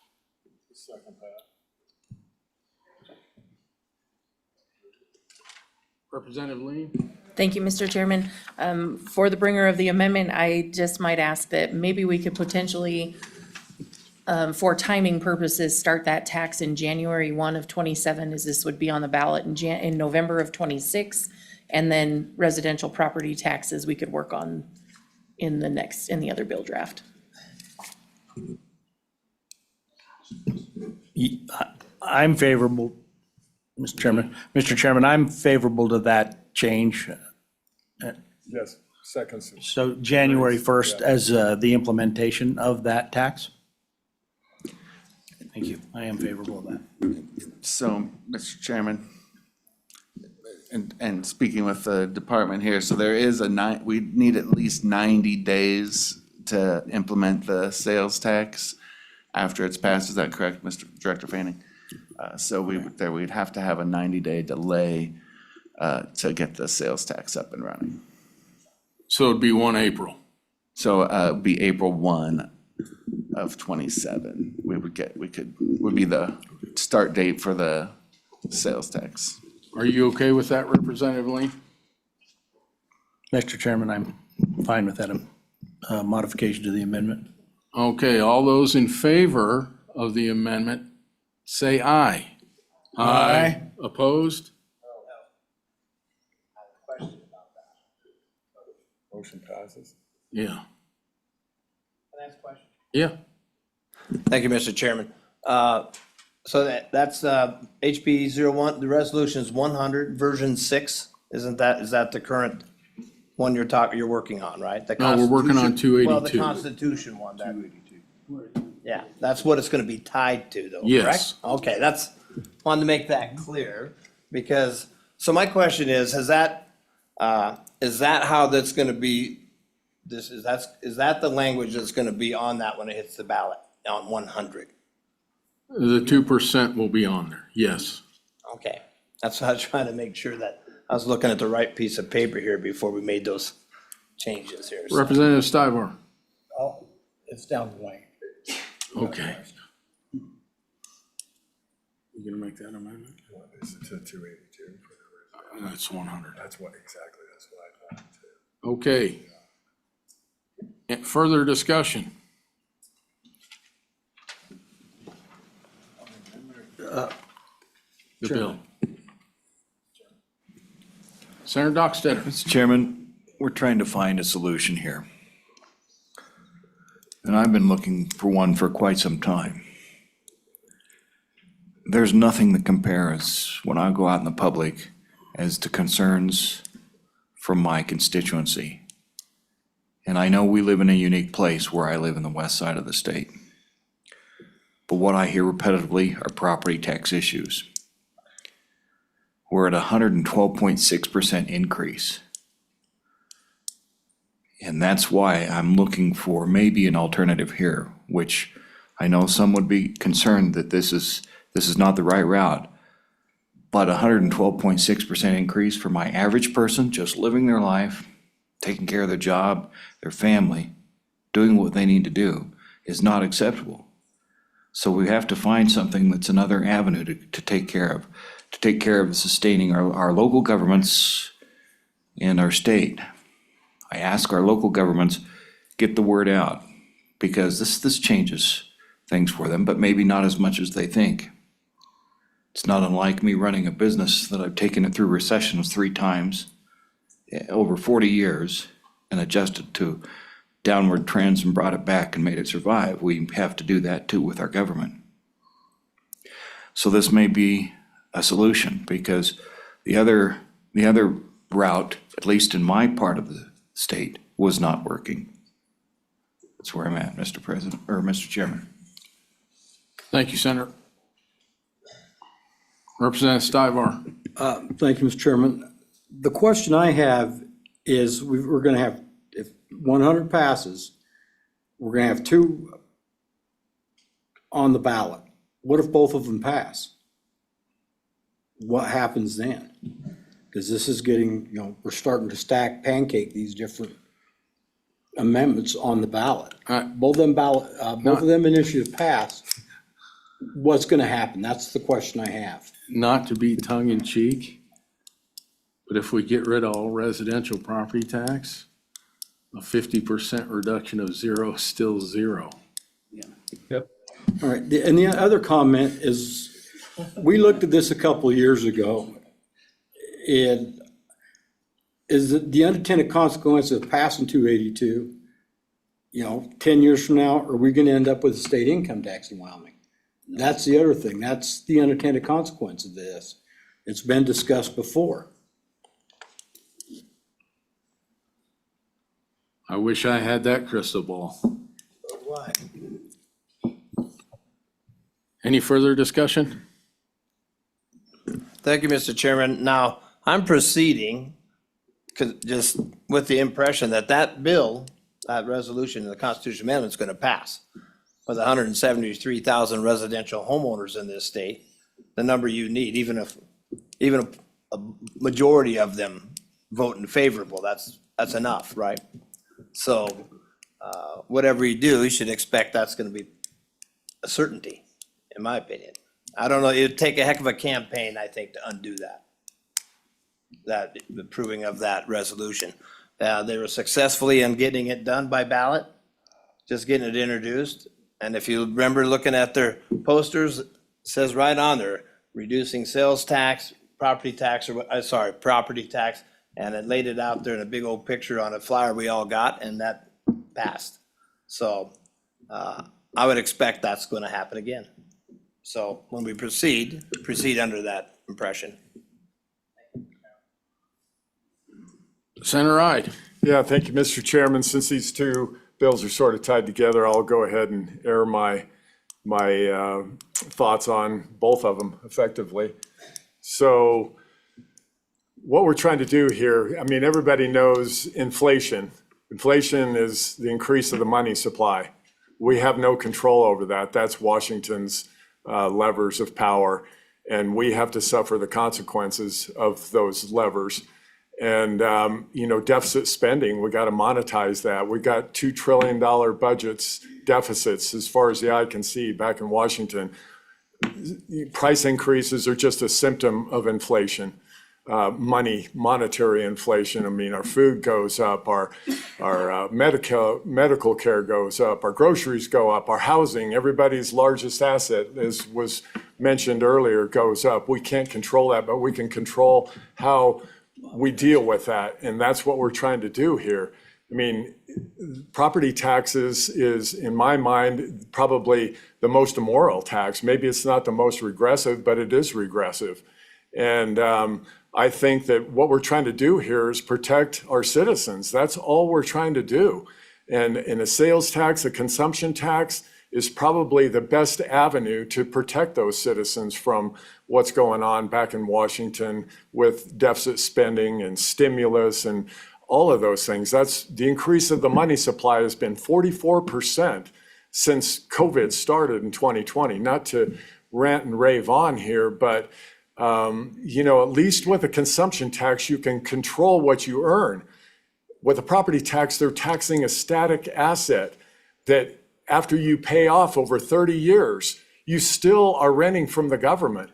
To me, that doesn't seem right. Yes. And I think that we need to address this. I think all of our people, I haven't had one person come up in my community and said, we wish you wouldn't have lowered our property taxes. I mean, the citizens want that. And what we're trying to do here is protect the local governments here too with that increased sales tax. And, maybe we're just moving the deck chairs around here, but I think we're moving them in the right direction. And if we don't do anything, I don't think we're doing our job. So thank you, Mr. Chairman, for letting me carry on. Representative Worf. Thank you, Mr. Chair.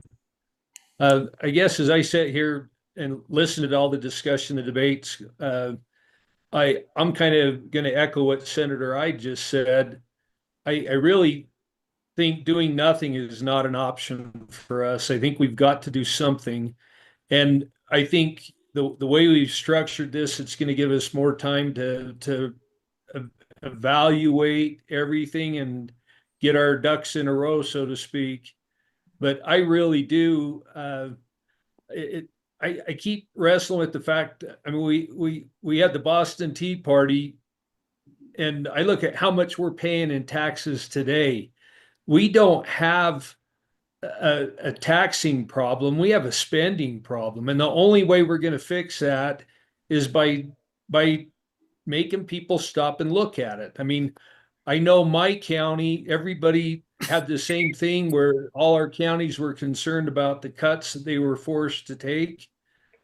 But I attended the budget hearings for my county.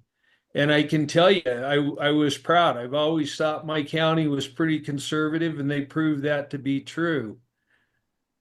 Now, not all the counties are conservative. Not all the counties have the ability to fund themselves. We have some counties that are really struggling. But I just think we've got to do something. And I frankly, I think this is the best thing I've heard, is doing away with the property tax. Let people actually own their homes and do away with this perpetual tax that we have to pay on our property. Let people really own something. And I think we need to look at that. But Mr. Chairman, I really can't say anything else other than I think it would be irresponsible for us as a body to do nothing. If we do nothing, we're going to continue down the same path. And we need to really refocus on how we spend our money, not how we tax our money, because I think it's more of a spending problem than a taxing problem, Mr. Chairman. Thank you. Representative Lean. Thank you, Mr. Chairman. I can't say that I'm 100% committed to this piece of legislation. I understand that what the committee's trying to do is essentially take these pieces of legislation and interlock them as gears as they all tumble together. I need more data. I need to see the hard numbers that the math, that cover the special districts, that cover particularly things like Casper Mountain Fire Districts in my district. I need to make sure that that's covered. They already took a big enough hit. My community college, it's an economic diversifier. Not only that, but if you want to get people out of poverty, the true number one way to do it is education. And so beyond our K-12 system, our community, my community, has the opportunity to have community colleges. And I want to make sure that they're not taking any additional hits to their budgets. And so I'm concerned about increasing the spending, the sales tax. I also understand that there's an opportunity that if I can have some more data, that if I kill this today, that it takes another year to get it in front of the committee and continue moving. And so I can't say that I'm sold on a yes or a no, and those are my concerns. Senator Case. Thank you very much, Mr. Chairman. I do appreciate it. You know, when the colonists were screaming about taxes with respect to England and the Boston Tea Party occurred and things, there was a property tax in place in the colonies. It was used to fund schools and roads, and property taxes have been used in the United States since colonial times, for good reason, in the sense that they're stable. They are not regressive. They are the most progressive form of taxes in general, because the more property you own, the more taxes you're going to pay. And it's not, and the sales taxes, and the tax on tea, Mr. Chairman, was a sales tax. It was an excise tax. It was an excise tax put on by the Crown. It was a sales tax. The idea that we can shift from a tax that's predominantly progressive, stable, long-term history, well-administered despite the growing pains we had with a COVID world and government inflation, and shift it to an erratic sales tax. They're the most erratic of your tax forms. We already have a problem with erratic revenue streams from our minerals, and then we add erratic based on sales. That is a challenge. And then to think that we can fix the distribution problem, I know this bill tries really hard to do that, but I don't think it can possibly achieve any kind of distribution in conformity with the existing taxes on the bill. So I think it's poor policy. And Mr. Chairman, there's a lot of kinks in this, but we're going to just throw it ahead and we could end up with all this stuff. That's certainly what's happened in the past. We have passed so many tax bills with interlocking and confusing aspects that we've confused ourselves and we've confused our public, and we've had perhaps catastrophic problems as we go forward and try to deal with a Wyoming that needs to have a tax structure that'll grow us for the next 100 years. That can't be overly reliant on minerals because it's a much more competitive world that has to account and not discourage home ownership and not discourage consumption when everything about consumption is mobile now. So I think this is bad policy, and I hope we would resist it. Mr. Chairman. Senator Dockstader. So who do we call upon? Representative Wing brings up a point. What does it do to our districts? What does it do to our local governments exactly? Do we call upon those parties to bring us back the studies? Because each one of you have these in your district. And everyone who's elected to serve in the legislature has one.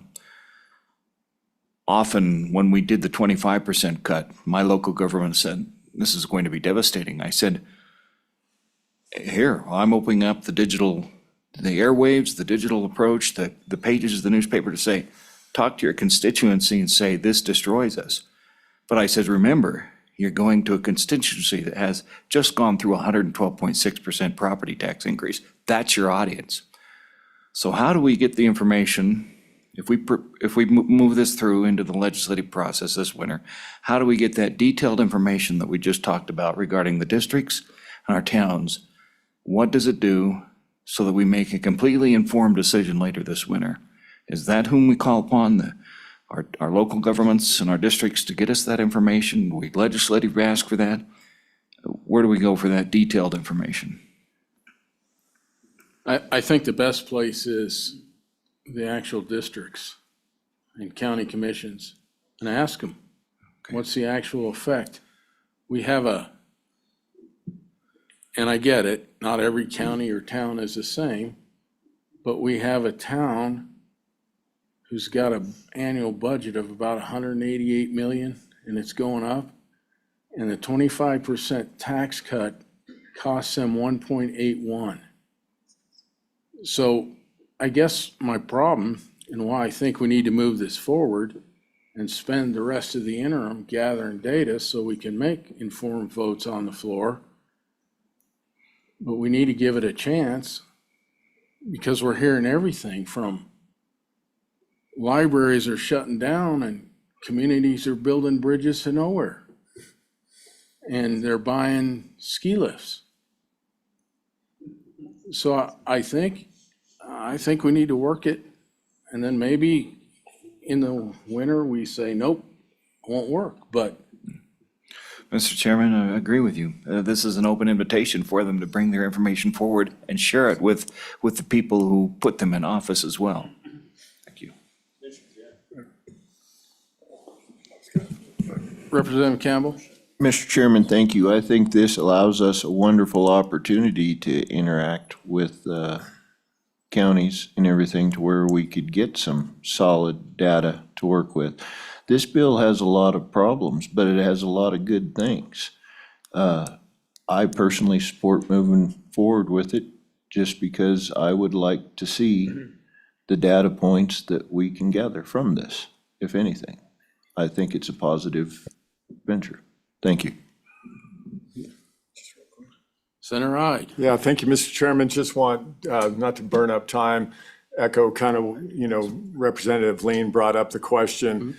Senator Dockstader, that, I like those comments because if we move this now, we've got, through the winter into February, the early math looks like it makes sense here, but we can refine that math and really see what kind of product we have when it gets to the floor in February. So thank you for those good comments. Thank you. Co-Chairman Locke. Thank you, Mr. Chairman. And I echo, unfortunately, everybody's comments here in terms of trying to find the bits and pieces. But just to give everybody a feel for, I agree, Senator Dockstader, absolutely, we need to run these numbers from all sides, from our counties, our cities, and from the department and from the LSO. We're going to need help from everybody to kind of take a look at all of these different pieces because it is very complex. Just to give a little feel, we analyzed for months and months looking at the 25, when we were first pushing the 50 and 25%, we ran data for months. So by the time we passed that bill, I know a lot of people screamed, oh, the world's coming to an end, but we'd already done a very thorough analysis of the counties and many of the cities. It gets complex when you get into the special districts. But I do agree with you. We need to run these to ground. And again, I think we're all trying to make sure this makes sense. I think this moves in a direction worth a look is where I'm at on this. And I know at least for one, we will work these numbers very hard because I'm with you, Senator. We want to be sure when we make this decision, when we do make that vote on the floor, we want to make sure we've done the right thing, we're going in the right direction.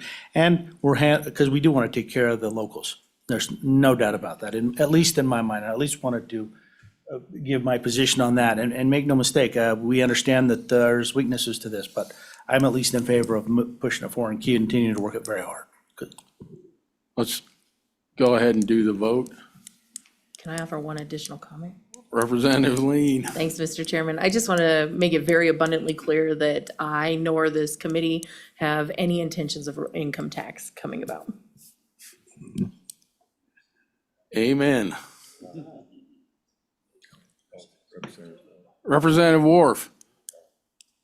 Yeah, Mr. Chairman, I don't want to belabor this, but I did want to respond. I think Senator Dockstetter pointed it out, and I want to echo this. The whole reason we put the amendment on it that Co-Chairman Locke put on this 282 is the trigger is this 100. And I do think it buys us the time to do our due diligence. So I don't want to belabor it, Mr. Chairman. I'll let you have the vote, but I just wanted to say that. Thank you. Let's do the vote.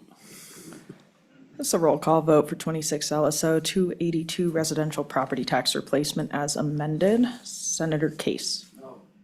Senator Dockstetter. Aye. Senator Ide. Aye. Senator Pappas is excused. Representative Brown. Aye. Representative Campbell. Aye. Representative Lean. No. Representative Lucas. Aye. Representative Riggins. No. Representative Storr is excused. Representative Stivar. No. Representative Wharf. Aye. Co-Chairman McEwen. Aye. Co-Chairman Locke. Aye.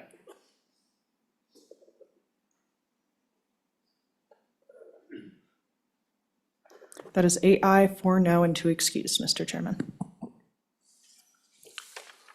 Hoo-hoo. Got that done. Do we want to work 100 or do lunch first? Yeah, let's do 100. I say, get those two out of the way. We can fast today.